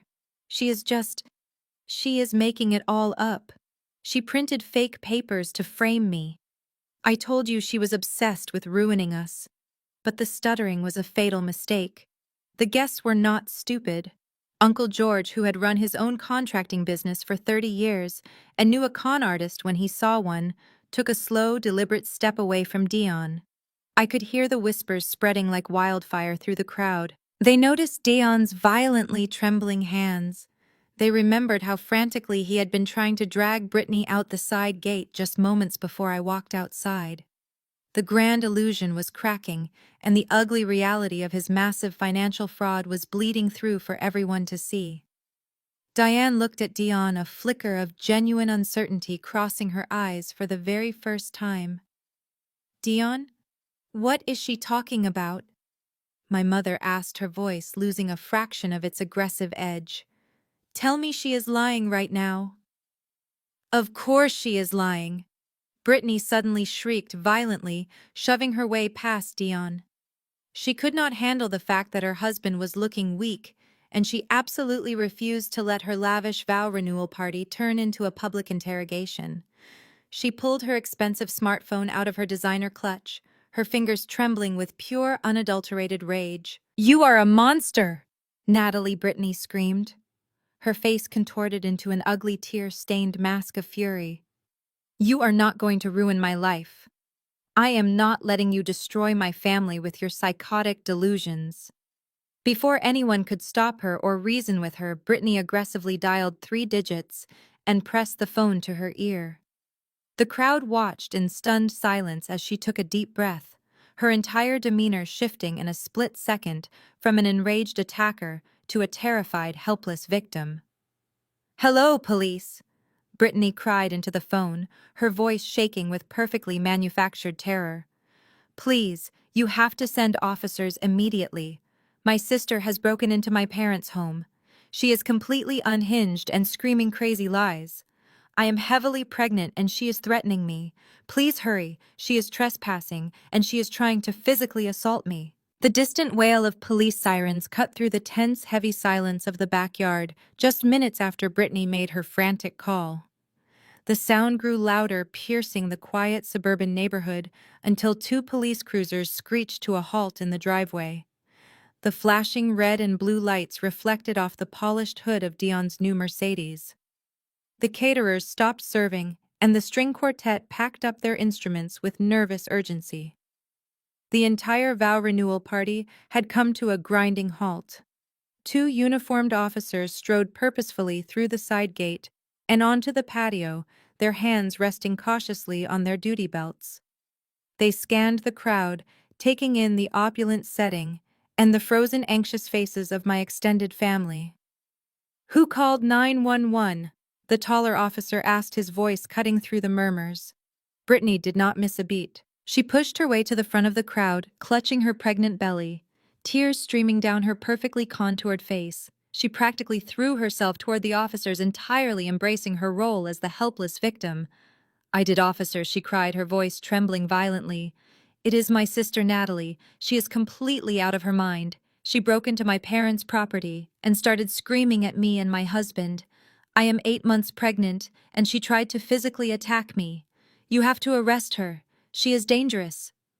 My mother immediately rushed to Brittany's side, wrapping an arm around her and nodding vigorously at the officers. "It is true," Diane insisted, glaring at me with venomous hatred. "She is trespassing. I told her to leave my property and she refused. Please get her out of here before she hurts my daughter." The officers turned their gaze toward me. I was standing calmly by the buffet table, my hands resting lightly in front of me, making absolutely no sudden movements. The taller officer stepped forward, his expression stern. "Ma'am, are you Natalie?" he asked. "I am," I replied smoothly. "I am going to need you to step away from the crowd and show me some identification," he instructed. "If the homeowners have asked you to leave and you are refusing, you are committing criminal trespass." I did not argue. I did not raise my voice or attempt to match my sister's hysterical performance. I simply reached into the inner pocket of my tailored black blazer. I pulled out a sleek black leather wallet and flipped it open, extending it toward the officer. He expected to see a standard state driver's license. Instead, his eyes widened slightly as he recognized the gold seal and the bold blue lettering of a federal contractor identification card. "I am a senior forensic accountant and a federal contractor specializing in financial fraud," I said, my voice projecting clearly across the silent patio. "And I am not trespassing. This property belongs to my father Richard, who has given me explicit documented permission to be here." The officer studied the ID carefully, his posture immediately relaxing a fraction. He looked up at me, clearly realizing this was not a simple domestic dispute between jealous sisters. "Okay, ma'am," he said, his tone shifting to a more respectful register. "But we still have an accusation of attempted assault." "There was no assault," I stated calmly. "There are over 50 witnesses standing here who can confirm I never touched my sister. She called you because she was attempting to create a distraction. Her husband Dion is currently under federal investigation for wire fraud, bank fraud, and the financial exploitation of a senior citizen." Dion, who had been hiding near the sliding glass doors, flinched violently. A low murmur erupted from the crowd again as my uncles and cousins began whispering furiously. I pulled a folded, crisp legal document from my other pocket and handed it to the officer. In fact, I continued, my voice steady and authoritative. "I am glad you are here. I was planning to serve this on Monday, but since you are already on the premises, you can facilitate the process." That is a court-approved emergency temporary restraining order. It explicitly forbids Dion from coming within 500 feet of my father Richard, or any property owned by him, due to verified financial exploitation and elder abuse. The officer unfolded the document, his eyes scanning the official court seal and the judge's signature. Diane let out a loud gasp, her face turning pale. "You cannot do this!" my mother shrieked, pointing at the officers. "She is lying. She forged those papers. Dayon is my son-in-law. He lives here." The officer held up a hand to silence my mother. "Ma'am, please step back," he ordered firmly. He looked down at the restraining order, verifying the address of the property we were currently standing on, and then looked directly at Dion. He handed the document to his partner, who unclipped his radio. The taller officer walked past my mother, past my sobbing sister, and stopped right in front of my brother-in-law. The confident, wealthy Silicon Valley facade was entirely gone. Dion looked like a man standing on the gallows. "Sir," the officer said, his voice hard and uncompromising, "we are going to need you to step outside." Ed. Her rich friends would whisper about this afternoon for the rest of their lives. My mother, Diane, stood frozen near the wooden deck. She watched decades of meticulously built social status evaporate in less than 5 minutes. She looked at the empty lawn, the abandoned plates of food, and her weeping golden child. Her mind utterly incapable of accepting accountability for the disaster she had enabled, violently rejected reality. She needed a scapegoat. She turned her gaze back to me, and her eyes were completely devoid of reason. She marched across the patio, her heels clicking sharply against the stone pavers. "You ruined everything," Diane shrieked, her voice cracking with hysterical rage. "You ruined my family. You ruined my daughter." Before I could even raise my arms to defend myself, she swung her hand back and slapped me directly across the face, with all the strength she possessed. The impact was startlingly loud, the sharp sting of her heavy diamond ring scratching right across my cheekbone. My head snapped to the side from the sheer force of the blow. The remaining caterers gasped in shock. I slowly turned my face back to look at her, tasting the faint metallic tang of blood on the inside of my cheek. I did not fall, and I did not cry. Diane raised her hand again, her face twisted in pure hatred, fully intending to strike me a second time. I braced myself, refusing to give her the satisfaction of seeing me flinch, but the second blow never landed. A large weathered hand suddenly shot out from behind me, catching my mother's wrist, mid-air in an iron grip. I gasped and turned my head. It was my father. Richard had refused to stay at my house while I faced the fire alone. He had driven over, walking quietly through the open side gate just in time to witness the brutal physical assault. Diane gasped, her eyes widening in absolute shock as she stared at the husband she had abused, belittled, and manipulated for 35 years. He was not the quiet, defeated man who used to hide behind his newspaper. He stood tall, his jaw set in stone, his grip on her wrist completely unyielding. He shoved her hand away with a look of pure, unadulterated disgust. "That is assault," my father said, his voice echoing with absolute authority across the ruined patio. "And it is the last time you will ever touch her. We will see you in mediation." Exactly 1 month passed since the disastrous vow renewal party. In the world of federal financial investigations, 1 month is exactly how long it takes to quietly assemble a bulletproof indictment. But in the minds of arrogant criminals, 1 month of silence simply means they got away with it. They mistake the slow, deliberate turning of the justice system for weakness. That was the fatal error my mother, my sister, and my brother-in-law made as they walked into the polished glass-walled conference room of Mr. Harrison's high-end law office. We were 30 floors above the bustling streets of downtown Chicago, sitting across from each other at a massive mahogany table. The air in the room was sterile and freezing. On my side of the table sat my father Richard, looking tired but resolute, and our family law attorney. On the opposite side sat the united front of pure entitlement. Diane was dressed in a conservative but incredibly expensive navy suit, playing the role of the exhausted, heartbroken matriarch. Beside her sat Brittany, now 9 months pregnant and shifting uncomfortably in her leather chair, glaring at me as if my mere presence in the room was a personal insult to her unborn child.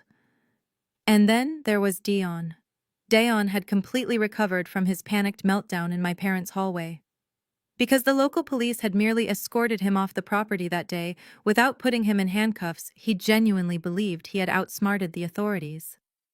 He was back in his bespoke Italian tailoring, wearing a new luxury watch, and leaning back in his chair with his arms crossed behind his head. He looked at me with a smug, victorious grin, entirely convinced that his lies had won. Mr. Harrison cleared his throat, opening his thick leather briefcase.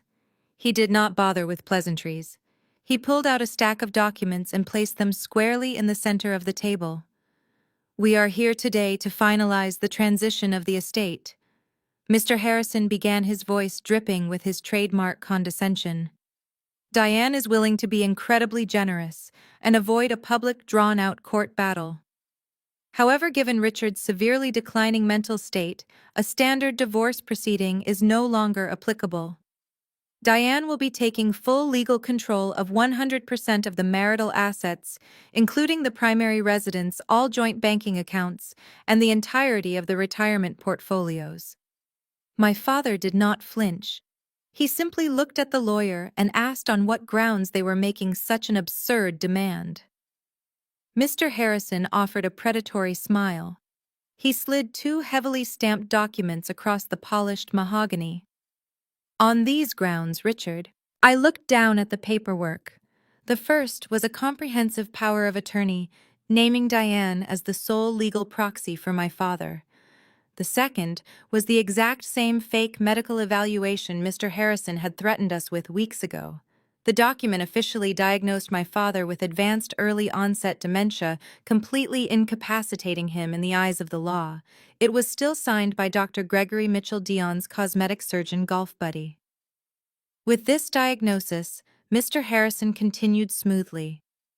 "Diane has the legal obligation to protect the family assets from Richard's irrational behavior. The freeze you placed on the bank accounts will be lifted immediately. Richard will be provided with a modest monthly stipend for his living expenses under Diane's direct supervision. If you fight this, we will file these documents in probate court by 3 o'clock today, and Richard will be placed in a managed care facility." Diane dabbed at her dry eyes with a tissue. "I am doing this for your own good, Richard," she whispered, her voice laced with fake sympathy. "You are sick. You do not know what you are doing anymore."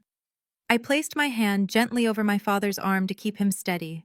They were attempting a complete legal hostile takeover of his life. But they were not finished. Dion leaned forward, dropping his arrogant posture and resting his elbows on the table, his dark eyes locked onto mine. "We are not just here to handle Richard," Dion said, his voice cold and menacing.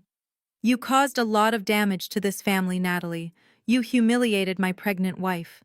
You made baseless, defamatory accusations about my business in front of our friends. You have caused us immense emotional and reputational distress." Mr. Harrison reached into his briefcase one more time. He pulled out a separate, remarkably thin folder and slid it directly over to me. "This is a settlement agreement drafted specifically for you, Natalie." I opened the folder. Inside was a demand letter outlining a civil lawsuit for defamation, harassment, and intentional infliction of emotional distress. At the very bottom of the page, the settlement amount was typed in bold, undeniable ink: $500,000. My sister Brittany finally spoke up, a cruel, triumphant smirk spreading across her face. "You are going to sign that agreement today, Natalie. You are going to transfer $500,000 into my husband's business account by the end of the week to compensate us for the trauma you caused." I looked at her, keeping my expression entirely blank. "And if I refuse to pay this ridiculous extortion demand?" Dion chuckled, a dark, unpleasant sound. "If you refuse, we do not just sue you. We take this entire packet, the forged CPS, reports, the videos of you allegedly abusing Richard, and sworn affidavits from 20 different family members stating you are mentally unstable, and we send it directly to the federal agency you contract for. We will trigger an immediate review of your security clearance. You will be stripped of your federal credentials, fired from your firm, and blacklisted from the financial sector forever. Pay the $500,000, Natalie, or we will completely destroy your career. The threat hung in the freezing air of the conference room, like a physical weight. Destroy my career, strip my federal credentials, blacklist me from the financial sector forever. Next to me, my family law attorney, Mr. Caldwell, shifted uneasily in his leather chair. He was a brilliant, aggressive divorce lawyer, but he was not a criminal defense attorney. The sudden, severe escalation from a standard marital asset dispute to threats involving federal security clearances and extortion clearly rattled him. He leaned over and whispered in my ear, suggesting we request an immediate recess to evaluate the severe professional risks they were leveraging against me. My mother saw Mr. Caldwell flinch, and she instantly pounced on the perceived weakness. Diane leaned forward, folding her manicured hands neatly on the polished mahogany table. She looked at me with a sickening mixture of manufactured pity and absolute triumph. "Listen to your lawyer, Natalie," my mother said, her voice dripping with artificial sweetness. "You have always been so incredibly stubborn. You always had to fight for scraps of attention, because you simply were not gifted the way your sister is. You tried to play the hero by interfering in my marriage, but look where it got you. You are a loser in a cheap suit sitting in a room with people who actually know how the world works. Just sign the agreement, pay Dion the money, apologize to Brittany for ruining her party. Do that, and we will graciously let you go back to your sad little life." Brittany rubbed her pregnant belly and sneered, completely emboldened by our mother's viciousness. "And I want a public apology posted on all your social media accounts," Brittany demanded loudly. "I want everyone in our family to know you made up those lies about my husband because you are mentally unstable and violently jealous of my success." My father tensed beside me, his fists clenching so hard his knuckles turned white. He opened his mouth to defend me, to tell my mother and sister exactly how vile they were being, but I gently placed my hand over his arm. I squeezed his wrist once, a silent command to stay completely still and let them talk.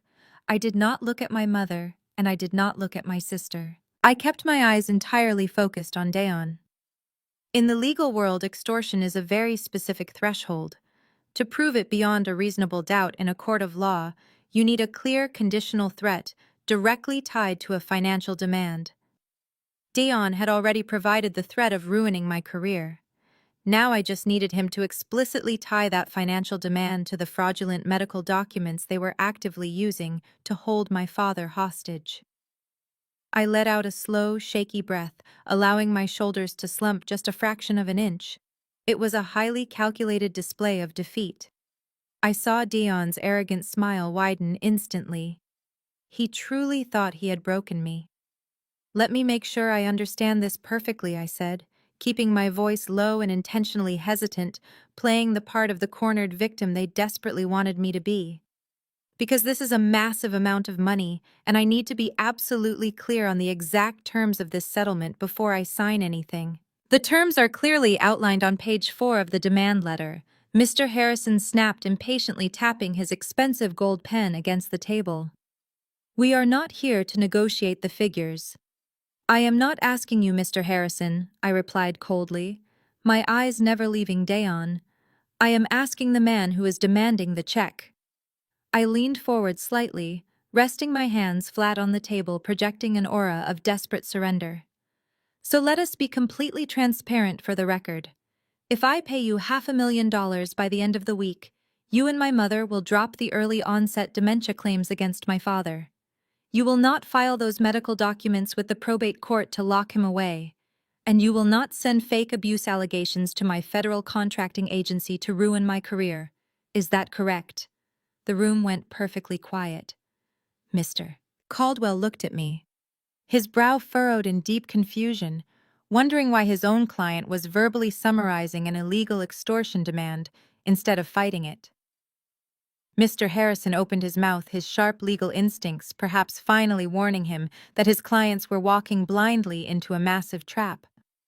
but Dion boldly raised his hand to silence his own lawyer.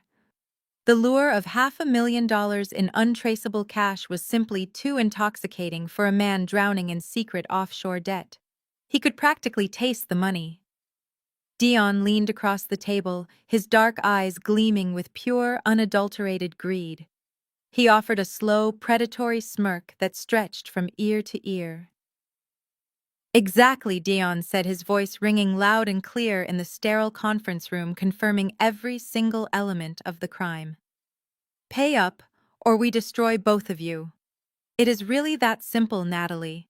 Write the check and your dad gets to keep his dignity. Refuse, and you both lose everything today." I did not react to his vicious threat. I did not glare, I did not shout, and I did not reach for my pen. I simply turned my head and looked up at the large digital clock mounted on the wall near the heavy oak doors. The glowing red numbers read 11:59 in the morning. The timing was absolutely flawless. The digital clock on the wall clicked silently, the red glowing numbers shifting from 11:59 to exactly 12 o'clock. The moment the numbers changed, the terrified, cornered victim persona I had been projecting completely vanished. I straightened my posture, rolling my shoulders back against the leather chair. I looked at Dayon, who was still wearing that smug, victorious grin, entirely convinced he had just successfully extorted $500,000 from me. I did not reach for the settlement agreement. I did not reach for a pen. Instead, I reached down to the heavy leather tote bag resting on the floor beside my feet. I grasped the thick plastic spine of the massive document I had spent the last month compiling. I lifted it out of the bag and dropped it directly onto the center of the polished mahogany table. The impact sounded like a gunshot in the freezing, sterile conference room. It was a 500-page, meticulously tabbed, hardbound forensic audit binder. It was 3 inches thick, filled with bank records, IP addresses, federal tax filings, and certified copies of property deeds. The sheer physical weight of it made the crystal water glasses on the table rattle. My mother jumped in her seat. Brittany gasped, clutching her chest. Dion's arrogant smile instantly faltered, his dark eyes locking onto the massive black binder as if it were an explosive device. "Mr. Harrison," I said, my voice completely devoid of emotion, cutting through the stunned silence. "As an officer of the court, you have a strict ethical obligation to review all pertinent financial evidence before you attempt to file a fraudulent medical conservatorship or a baseless defamation lawsuit. I strongly suggest you open that binder." Mr. Harrison frowned, his sharp legal instincts warring with his arrogance. He looked at Diane, then back at me, before cautiously reaching out and pulling the heavy binder toward him. "What is this nonsense?" Diane hissed, her face flushing with anger. "I told you we are not negotiating. You are not in charge here, Natalie." I ignored my mother entirely and kept my eyes locked on the lawyer as he opened the cover to the executive summary. "I am a senior financial fraud investigator," I stated clearly, ensuring every single person in the room heard the absolute authority in my tone. "What you are looking at, Mr. Harrison, is a complete certified forensic audit of your client." Mr. Harrison flipped to the first tab. His eyes began to scan the page. Under tab 1, I continued, "You will find the complete corporate registry for Dion's alleged tech startup, revealing it to be an unregistered shell company in Delaware, with 0 employees and 0 legitimate revenue." Under tab 2, you will find the certified routing numbers, proving Dion systematically drained my father's joint retirement accounts, transferring hundreds of thousands of dollars into offshore accounts in the Cayman Islands. Dion practically lunged forward, his face turning a sickly ashen gray. "Shut up!" he shouted, his voice cracking with sudden panic. "Do not look at that, Harrison. She forged all of it. She is a psychotic liar." Mr. Harrison did not stop reading. He turned to the second tab, his eyes widening as he recognized the official federal banking stamps and the indisputable transaction logs. "Under tab 3, I said, raising my voice just enough to overpower Dion's frantic denials, "you will find the original copy of a $1.5 million mortgage taken out on my parents' primary residence, complete with a forged signature that I have already had verified by an independent handwriting expert."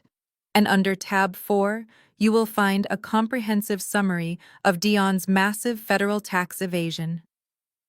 Brittany stared at her husband, her mouth open in absolute horror. Dion, what is she talking about? She whispered, her hands shaking uncontrollably. Tell him to throw it away. Tell him it is fake. Dion could not speak. He was staring at the wall clock, his breathing shallow and rapid, finally realizing that he had walked blindly into a federal trap. I looked directly at Dion. Did you really think I was just staring at the clock because I was nervous, Dion? I asked him coldly. Exactly 1 minute ago at 12 o'clock, an automated encrypted email containing a digital replica of that entire binder was scheduled to be transmitted to the regional director of the Federal White Collar Crime Division. I could have canceled the transmission from my phone at 11:59. But then you explicitly confessed to felony extortion in a room full of witnesses, so I decided to let the clock run out. The FBI already has the files. The silence that followed was deafening. The only sound was the heavy, ragged breathing of my brother-in-law.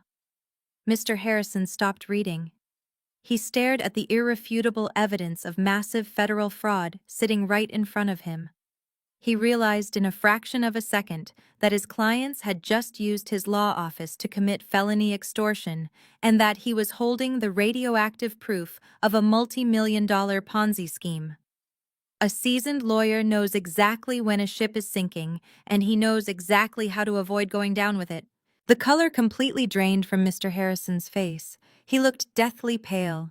He slowly closed the heavy black binder, pushing it exactly to the center of the table, making sure his fingerprints were no longer on it. He did not look at my mother. He did not look at Dion. He stood up hastily, grabbing his gold pen and his leather briefcase. I am withdrawing as counsel, Mr. Harrison said, his voice trembling with a mixture of rage and absolute terror. As of this exact moment, I no longer represent anyone in this room. I cannot and will not be a party to this. The heavy oak door of the conference room clicked shut behind Mr. Harrison, sealing the remaining 5 of us inside. The echo of the latch dropping felt like the final nail being driven into a coffin. For a long, agonizing moment, no one moved. My father sat quietly beside me, his breathing finally steady, watching the absolute destruction of the people who had tried to ruin him. Diane stared at the closed door, her mouth slightly open. She looked down at the massive black binder sitting in the exact center of the table. The reality of what had just happened was finally piercing through her thick armor of denial. Mr. Harrison was not just a lawyer. He was a shark. And sharks do not swim away from $500,000 settlements unless there is blood in the water, and a federal predator circling just beneath the surface. My mother slowly turned her head to look at Dion. The manufactured pity she had worn just 10 minutes ago was entirely gone. Her face contorted into a mask of pure, unadulterated panic. Where is my money, Dion? Diane whispered, her voice trembling violently. Where is my retirement fund? Where is the deed to my house? Dion swallowed hard, his Adam's apple bobbing nervously. Diane, listen to me, he stammered, raising his hands in a desperate, placating gesture. It is a misunderstanding. The capital is just temporarily tied up in offshore development accounts. I can move it back. I just need a few days to liquidate the assets. Liar, Diane shrieked, the sound tearing through the sterile room. She slammed her manicured hands onto the polished mahogany table, pushing herself up from her chair. You stole from me. You forged my husband's signature. You took out a mortgage on my home. You told me you were a billionaire, you pathetic fraud. Give me my money back right now, or I swear to God I will call the police myself and watch them lock you away. Diane lunged forward, grabbing the lapels of Dion's custom Italian suit. She shook him violently, completely abandoning any shred of her country club dignity. She was a woman realizing that she had handed her entire future to a con artist, and she was going to spend her golden years completely destitute. Brittany let out a horrified gasp. She struggled to stand up, clutching her pregnant belly, tears streaming down her face. Mom, stop it! Brittany cried, grabbing Diane's arm and trying to pull her away from Dion. Stop screaming at him. He is a good provider. He is going to fix this. Natalie is just twisting the numbers to make it look worse than it is. Dayon would never steal from us. He loves me. Dayon roughly shoved my mother's hands off his chest. He stumbled backward, hitting the glass wall of the conference room. He was a drowning man, and his own wife was trying to hand him a heavy anchor of denial. He looked at Brittany, his eyes wild and bloodshot, and something inside him simply snapped. The charming, devoted husband act completely evaporated, leaving only a cornered rat willing to chew off its own leg to escape the trap. "Oh, shut up, Brittany!" Dion roared, his voice echoing fiercely off the glass walls. "Stop playing the innocent, clueless victim. You are just as guilty as I am." Brittany froze, her tear-stained face freezing in absolute shock. "What are you talking about?" she whispered. "Do not act like you did not know where the cash was coming from," Dion sneered, pointing a shaking finger directly at her face. "Who do you think paid for that $200,000 Mercedes you have been driving around in all week? Who do you think paid for your $50,000 closet of designer bags and your luxury country club baby shower? You saw the bank statements on my desk. You knew my startup had not generated a single dollar of revenue in 3 years. But you did not care, did you? As long as the credit cards cleared and you got to show off for your rich little friends, you happily turned a blind eye while I drained your parents dry." Diane let out a choked, devastated gasp. She turned her head slowly, looking at her precious golden child. Brittany Diane whispered, her voice cracking with profound betrayal. "You knew.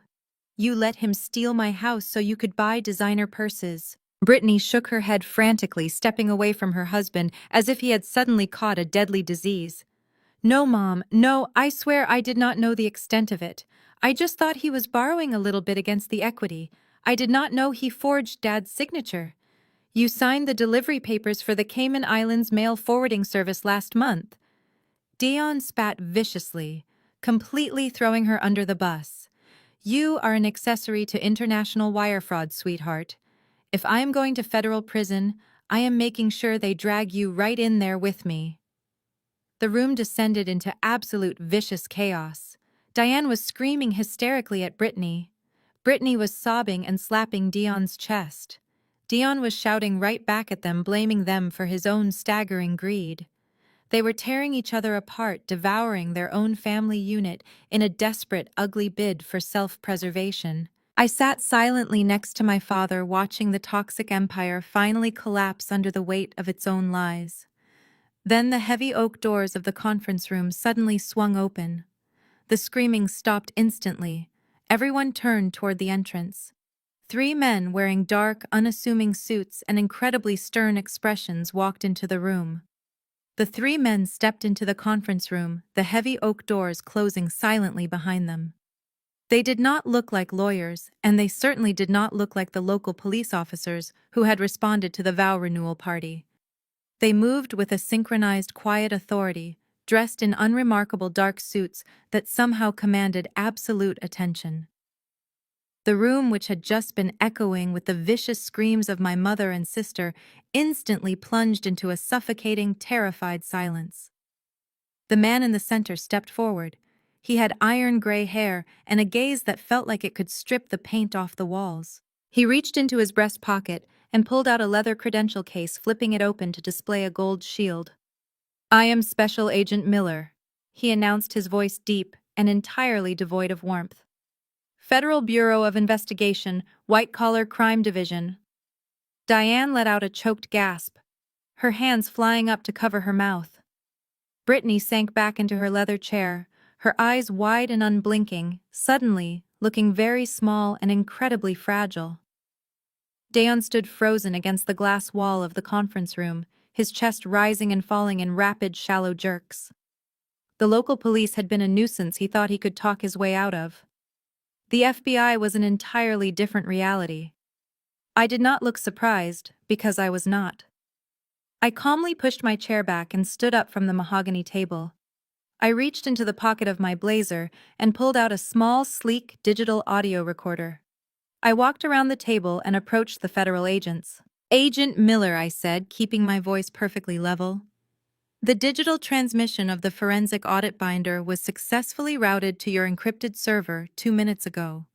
And here is the physical device containing the recorded extortion attempt you asked for directly on top of the wire fraud evidence. Agent Miller accepted the recorder, slipping it into a plastic evidence bag he produced from his pocket. "Thank you, Natalie," he replied. "Your cooperation over the past month has been instrumental in untangling this network of offshore accounts. We have federal magistrates currently freezing the Delaware Shell Company and executing search warrants on the Cayman routing numbers you provided." My mother stared at me, her face pale and slack with profound shock. "You were working with them," Diane whispered, her voice barely audible. "For a month. You let us come here today knowing they were waiting right outside." I turned to look at the woman who had spent 35 years trying to make me feel worthless. "I did not let you do anything, Mom," I said coldly. "I gave you and Dion every opportunity to walk away. But you could not resist the greed. You had to try and extort $500,000 from me, and you had to use a forged dementia diagnosis against my father to do it. You built this trap yourselves. I just locked the door." Agent Miller turned his attention to Dion. "Dion, you are under arrest for multiple counts of federal wire fraud, bank fraud, identity theft, and felony extortion." The words hit my brother-in-law like a physical blow. The absolute finality of the charges shattered the last remaining fragments of his arrogant facade. He looked at the 3 federal agents blocking his path. He looked at the massive black binder sitting on the table filled with the undeniable proof of his crimes. He looked at his pregnant wife who was sobbing into her hands, completely destroyed. His lavish, stolen life was over. He was going to spend the next 20 years in a federal penitentiary. Panic completely hijacked his brain. Logic vanished. The primal instinct to flee consumed him entirely. Dion let out a desperate, animalistic yell. He pushed off the glass wall with all his strength, lowering his shoulder like a linebacker. He did not aim for Agent Miller. He aimed for the younger, slightly smaller agent, standing near the heavy oak doors, calculating that he could break through the line and disappear into the crowded downtown streets before they could secure the building. He exploded forward, his expensive leather shoes slipping slightly on the polished hardwood floor. But federal agents do not get surprised by desperate white-collar criminals. Before Dion could even cross half the distance of the room, the 3rd agent moved with terrifying practice speed. The agent sidestepped Dion's clumsy charge, grabbed him by the lapels of his custom Italian suit, and used Dion's own momentum against him. The agent spun him around and slammed him face first into the thick glass wall of the conference room. The impact shook the entire frame, rattling the blinds. Dion groaned in pain, his cheek pressed flat against the cold glass. The agent instantly pinned Dion's arms violently behind his back, the sharp metallic click of heavy steel handcuffs echoing through the silent room as they locked tightly around his wrists. The sharp click of the steel handcuffs echoed like a gavel dropping in the silent conference room. Dion was pinned against the cold glass wall, his cheek smudged against the transparent pane, looking down at the bustling Chicago streets far below. He had spent years pretending he owned this city, and now he was leaving it in federal custody. Special Agent Miller stepped up right behind him. He did not yell. He did not gloat. He delivered the Miranda warning with the practiced mechanical precision of a man who had arrested hundreds of white-collar criminals before him. "You have the right to remain silent." Agent Miller recited, his voice steady over the sound of Dion's ragged breathing. "Anything you say can and will be used against you in a court of law." Dion squeezed his eyes shut. The bespoke Italian suit, the luxury watches, the rented sports cars, it all evaporated in that single moment, leaving nothing but a pathetic fraud waiting to be transported to a federal holding cell. The reality of the situation finally crashed down on my sister. Brittany stared at her husband, the man who was supposed to guarantee her a lifetime of country club memberships and designer wardrobes. As the 2 younger agents pulled Dion away from the glass and began marching him toward the heavy oak doors, Brittany let out a sound that was barely human. It was a guttural, terrifying wail of absolute despair. Her knees buckled beneath her. The golden child, the woman who had spent 35 years looking down on me, collapsed onto the expensive carpet right in the middle of the conference room. She crawled forward, her heavy maternity dress tangling around her legs, and grabbed the hem of my tailored black blazer. "Natalie, please." Brittany sobbed hysterically, her perfect makeup ruined by streams of dark mascara. "Please tell them to stop. Tell them it was a mistake. You are a federal investigator. You can fix this. Please do not let them take the father of my baby. I cannot be poor Natalie. I cannot lose everything." She was practically hyperventilating, completely blinded by her own delusional entitlement. She genuinely believed that the federal justice system was just another inconvenience she could cry her way out of. I looked down at her. I did not feel a shred of pity. I reached down gently but firmly, prying her desperate fingers off my jacket. "I did not do this," I said, my voice quiet but carrying the absolute weight of truth. "His greed did, and your vanity let it happen." Brittany collapsed forward, burying her face in her hands, sobbing uncontrollably into the carpet as the federal agents escorted Dion out of the room and closed the door forever. The silence they left behind was suffocating. But my mother was incapable of silence. Diane had just watched her son-in-law get hauled away for stealing her entire net worth, yet her twisted, narcissistic mind still demanded a scapegoat. She spun around to face my father. Her face was pale, her hair slightly disheveled, but her eyes burned with the same toxic authority she had wielded for decades. "Richard, do something," Diane demanded, pointing a shaking finger at the closed door. "Do not just sit there like a coward. Call the mayor. Call the bank president. Hire a real criminal defense attorney. You have to fix this right now before they freeze the rest of my accounts and take my house."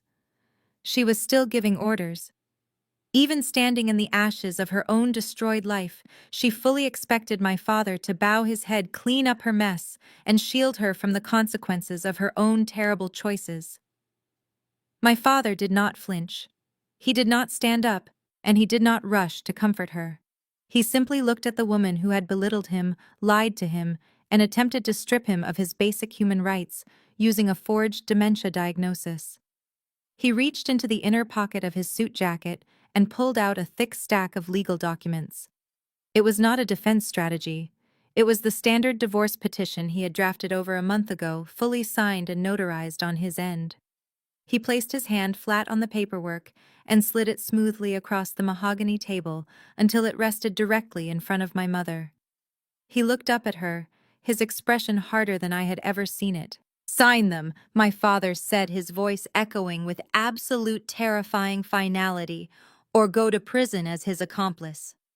Exactly 2 weeks after the heavy oak doors of the law office closed on my brother-in-law, the grand illusion of my mother's perfect high society life completely shattered.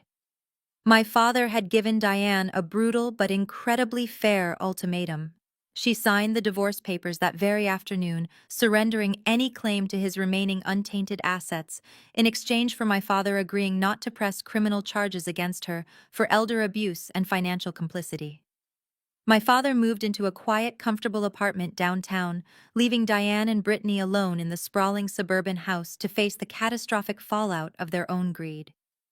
The federal government had immediately frozen every single bank account tied to Dion's name, along with the offshore routing numbers I had provided. Because the funds were seized as evidence of a massive federal crime, the very first payment on the $1.5 million forged mortgage bounced. The bank did not care about family drama, pregnant daughters, or social standing. They realized they had issued a massive loan based on fraudulent documents, and they moved with ruthless corporate speed to secure their collateral. By the end of the first week, a bright neon foreclosure and eviction notice was stapled directly to the pristine front door of my childhood home. Inside the house, the atmosphere was a toxic mixture of panic and bitter resentment. The expansive, sunlit living room was now a chaotic maze of cheap cardboard boxes and heavy black trash bags. Diane, a woman who used to hire professional interior decorators just to arrange her holiday centerpieces, was now on her hands and knees wrapping her expensive crystal wine glasses in old newspaper. She paused, wiping a streak of dust from her forehead, and pulled out her cell phone. Diane was entirely out of cash, and they had exactly 48 hours to vacate the premises before the county sheriff arrived to physically lock them out. She took a deep breath, swallowed whatever was left of her massive pride, and dialed Aunt Carol. This was the same woman who had happily sipped champagne at the vow renewal party and left me vicious voicemails calling me a disgrace. The phone rang 3 times before Carol finally answered. Her tone was not warm. It was ice cold. "Carol, please," my mother begged, her voice shaking with genuine desperation. "The bank is forcing us out on Friday. Brittany is 9 months pregnant and the stress is making her physically ill. We just need the guest house for a few weeks until Dion's lawyers clear this massive misunderstanding up." "There is no misunderstanding, Diane." Aunt Carol snapped, her voice dripping with absolute disgust. The Chicago Tribune ran the story on the front page of the business section yesterday morning. "The entire country club knows your son-in-law was running a Ponzi scheme. The article specifically mentioned that the stolen funds came from Richard's retirement accounts. You let that criminal steal from your own husband so you could play rich. Carol, that is not fair." My mother pleaded, tears finally spilling down her cheeks. "I did not know." "Do not call this number again," Aunt Carol said sharply. "You are a complete disgrace." The line went dead. Diane stared at the screen, her hands trembling violently. She immediately dialed Uncle George. It went straight to voicemail. She dialed her closest friends from the country club charity board. Every single call was either ignored or immediately sent to an automated machine. The people she had spent 35 years trying to impress had entirely abandoned her the second her manufactured wealth evaporated. She was a total social pariah. Across the room, Brittany was violently shoving her expensive designer maternity dresses into a black garbage bag. She looked up, her face red and puffy from days of relentless crying. She glared at our mother with a look of pure, unadulterated hatred.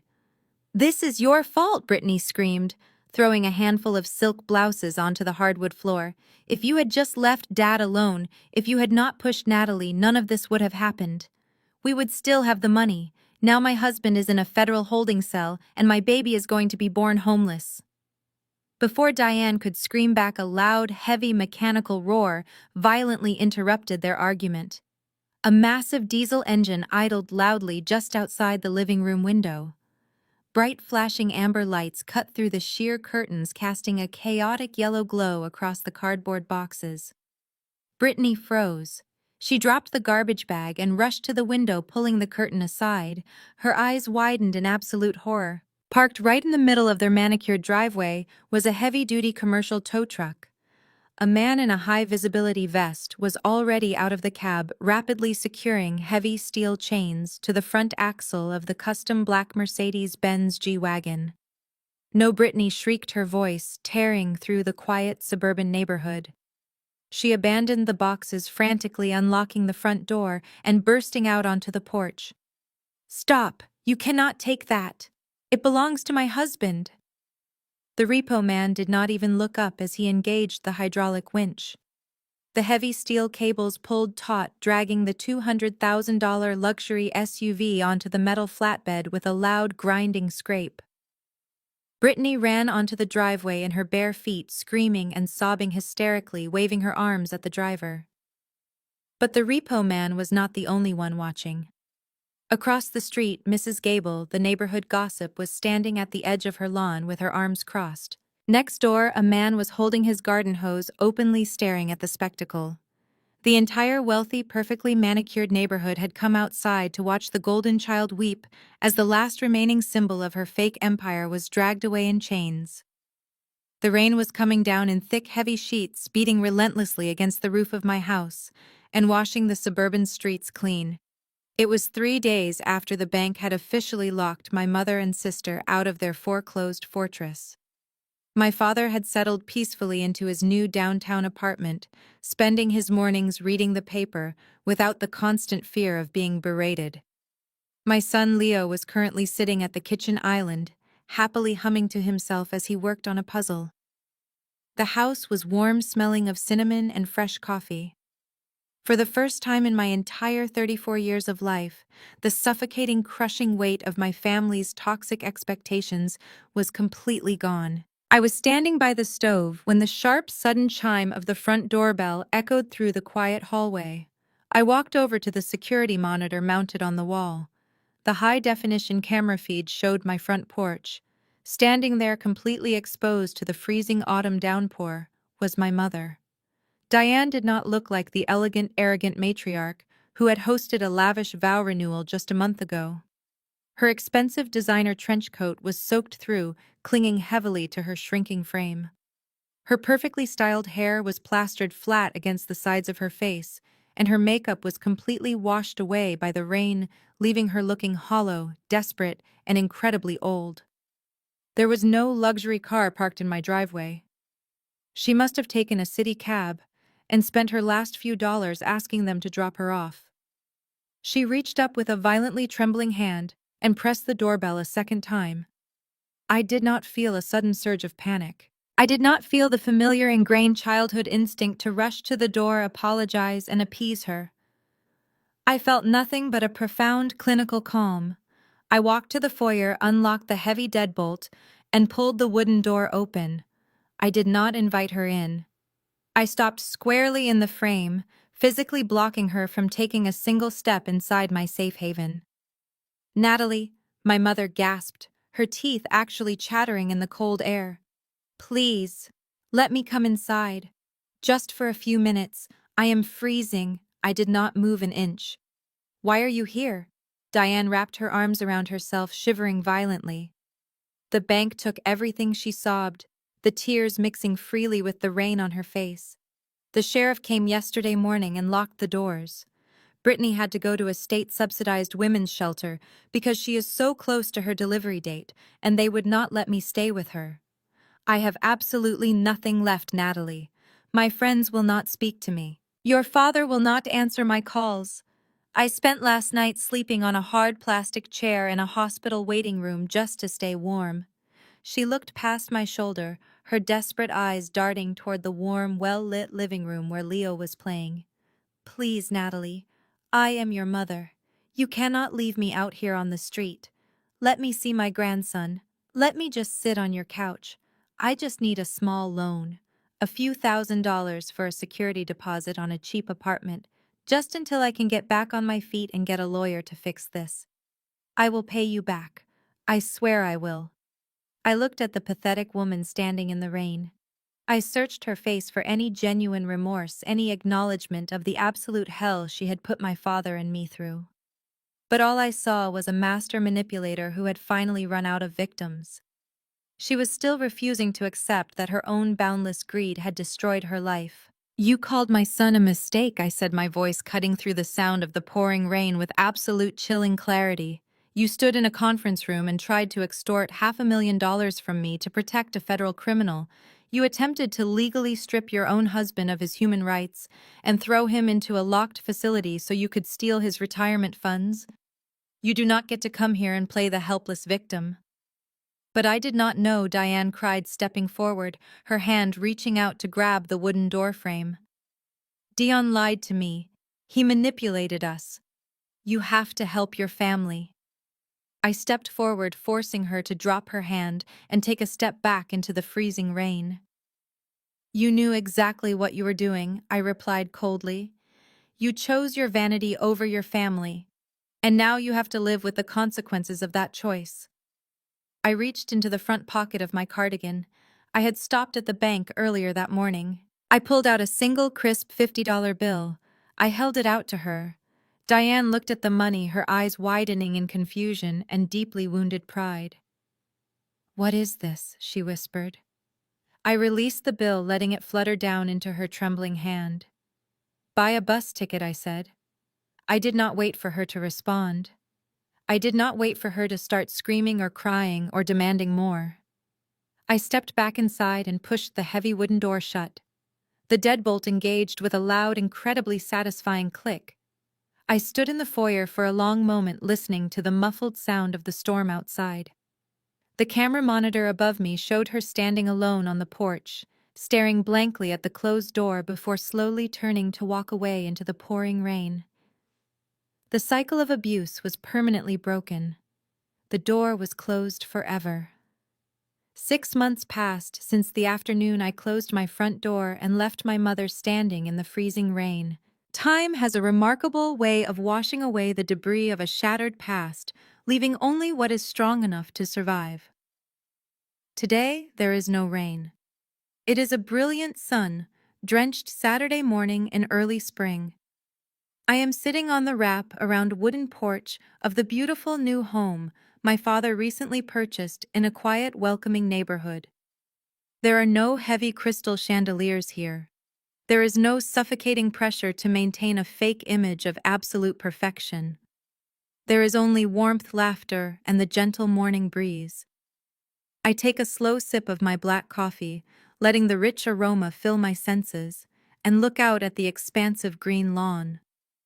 The sound of a high-pitched mechanical whirring fills the air, followed immediately by the bright, uninhibited sound of my son laughing.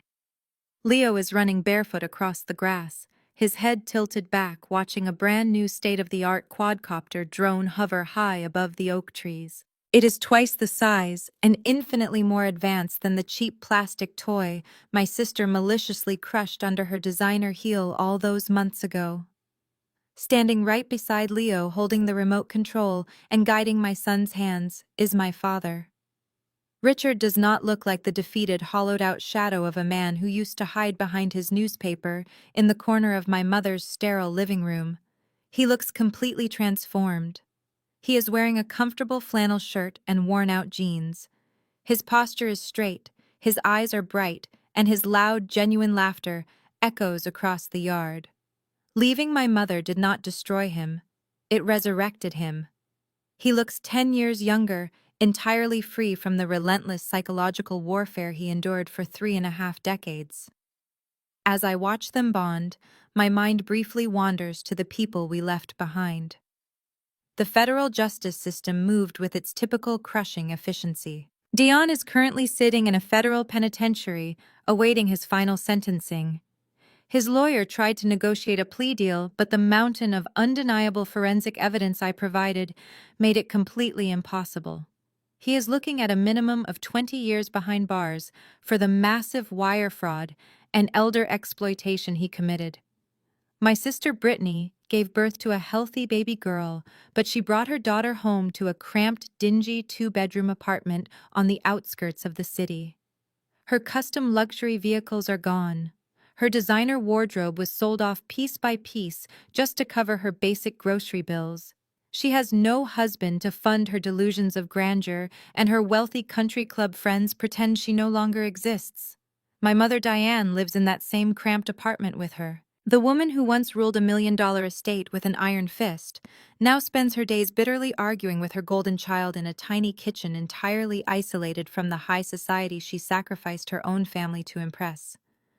But as I sit here on this beautiful, peaceful morning, I realize something incredibly profound. I do not feel a triumphant rush of joy when I think about their miserable downfall.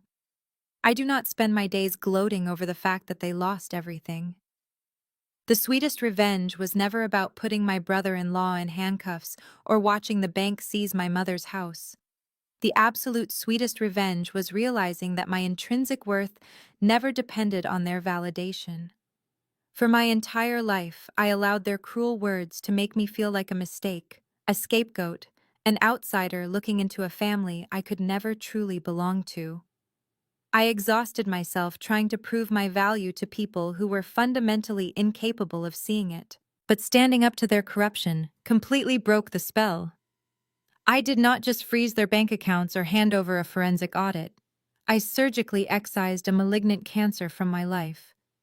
By cutting them off entirely, I created the space for real love, profound peace, and genuine happiness to finally bloom. I look at my father smiling. I look at my son cheering as his drone completes a perfect flip in the clear blue sky. I am highly successful, I am fiercely independent, and I am completely surrounded by people who love me unconditionally.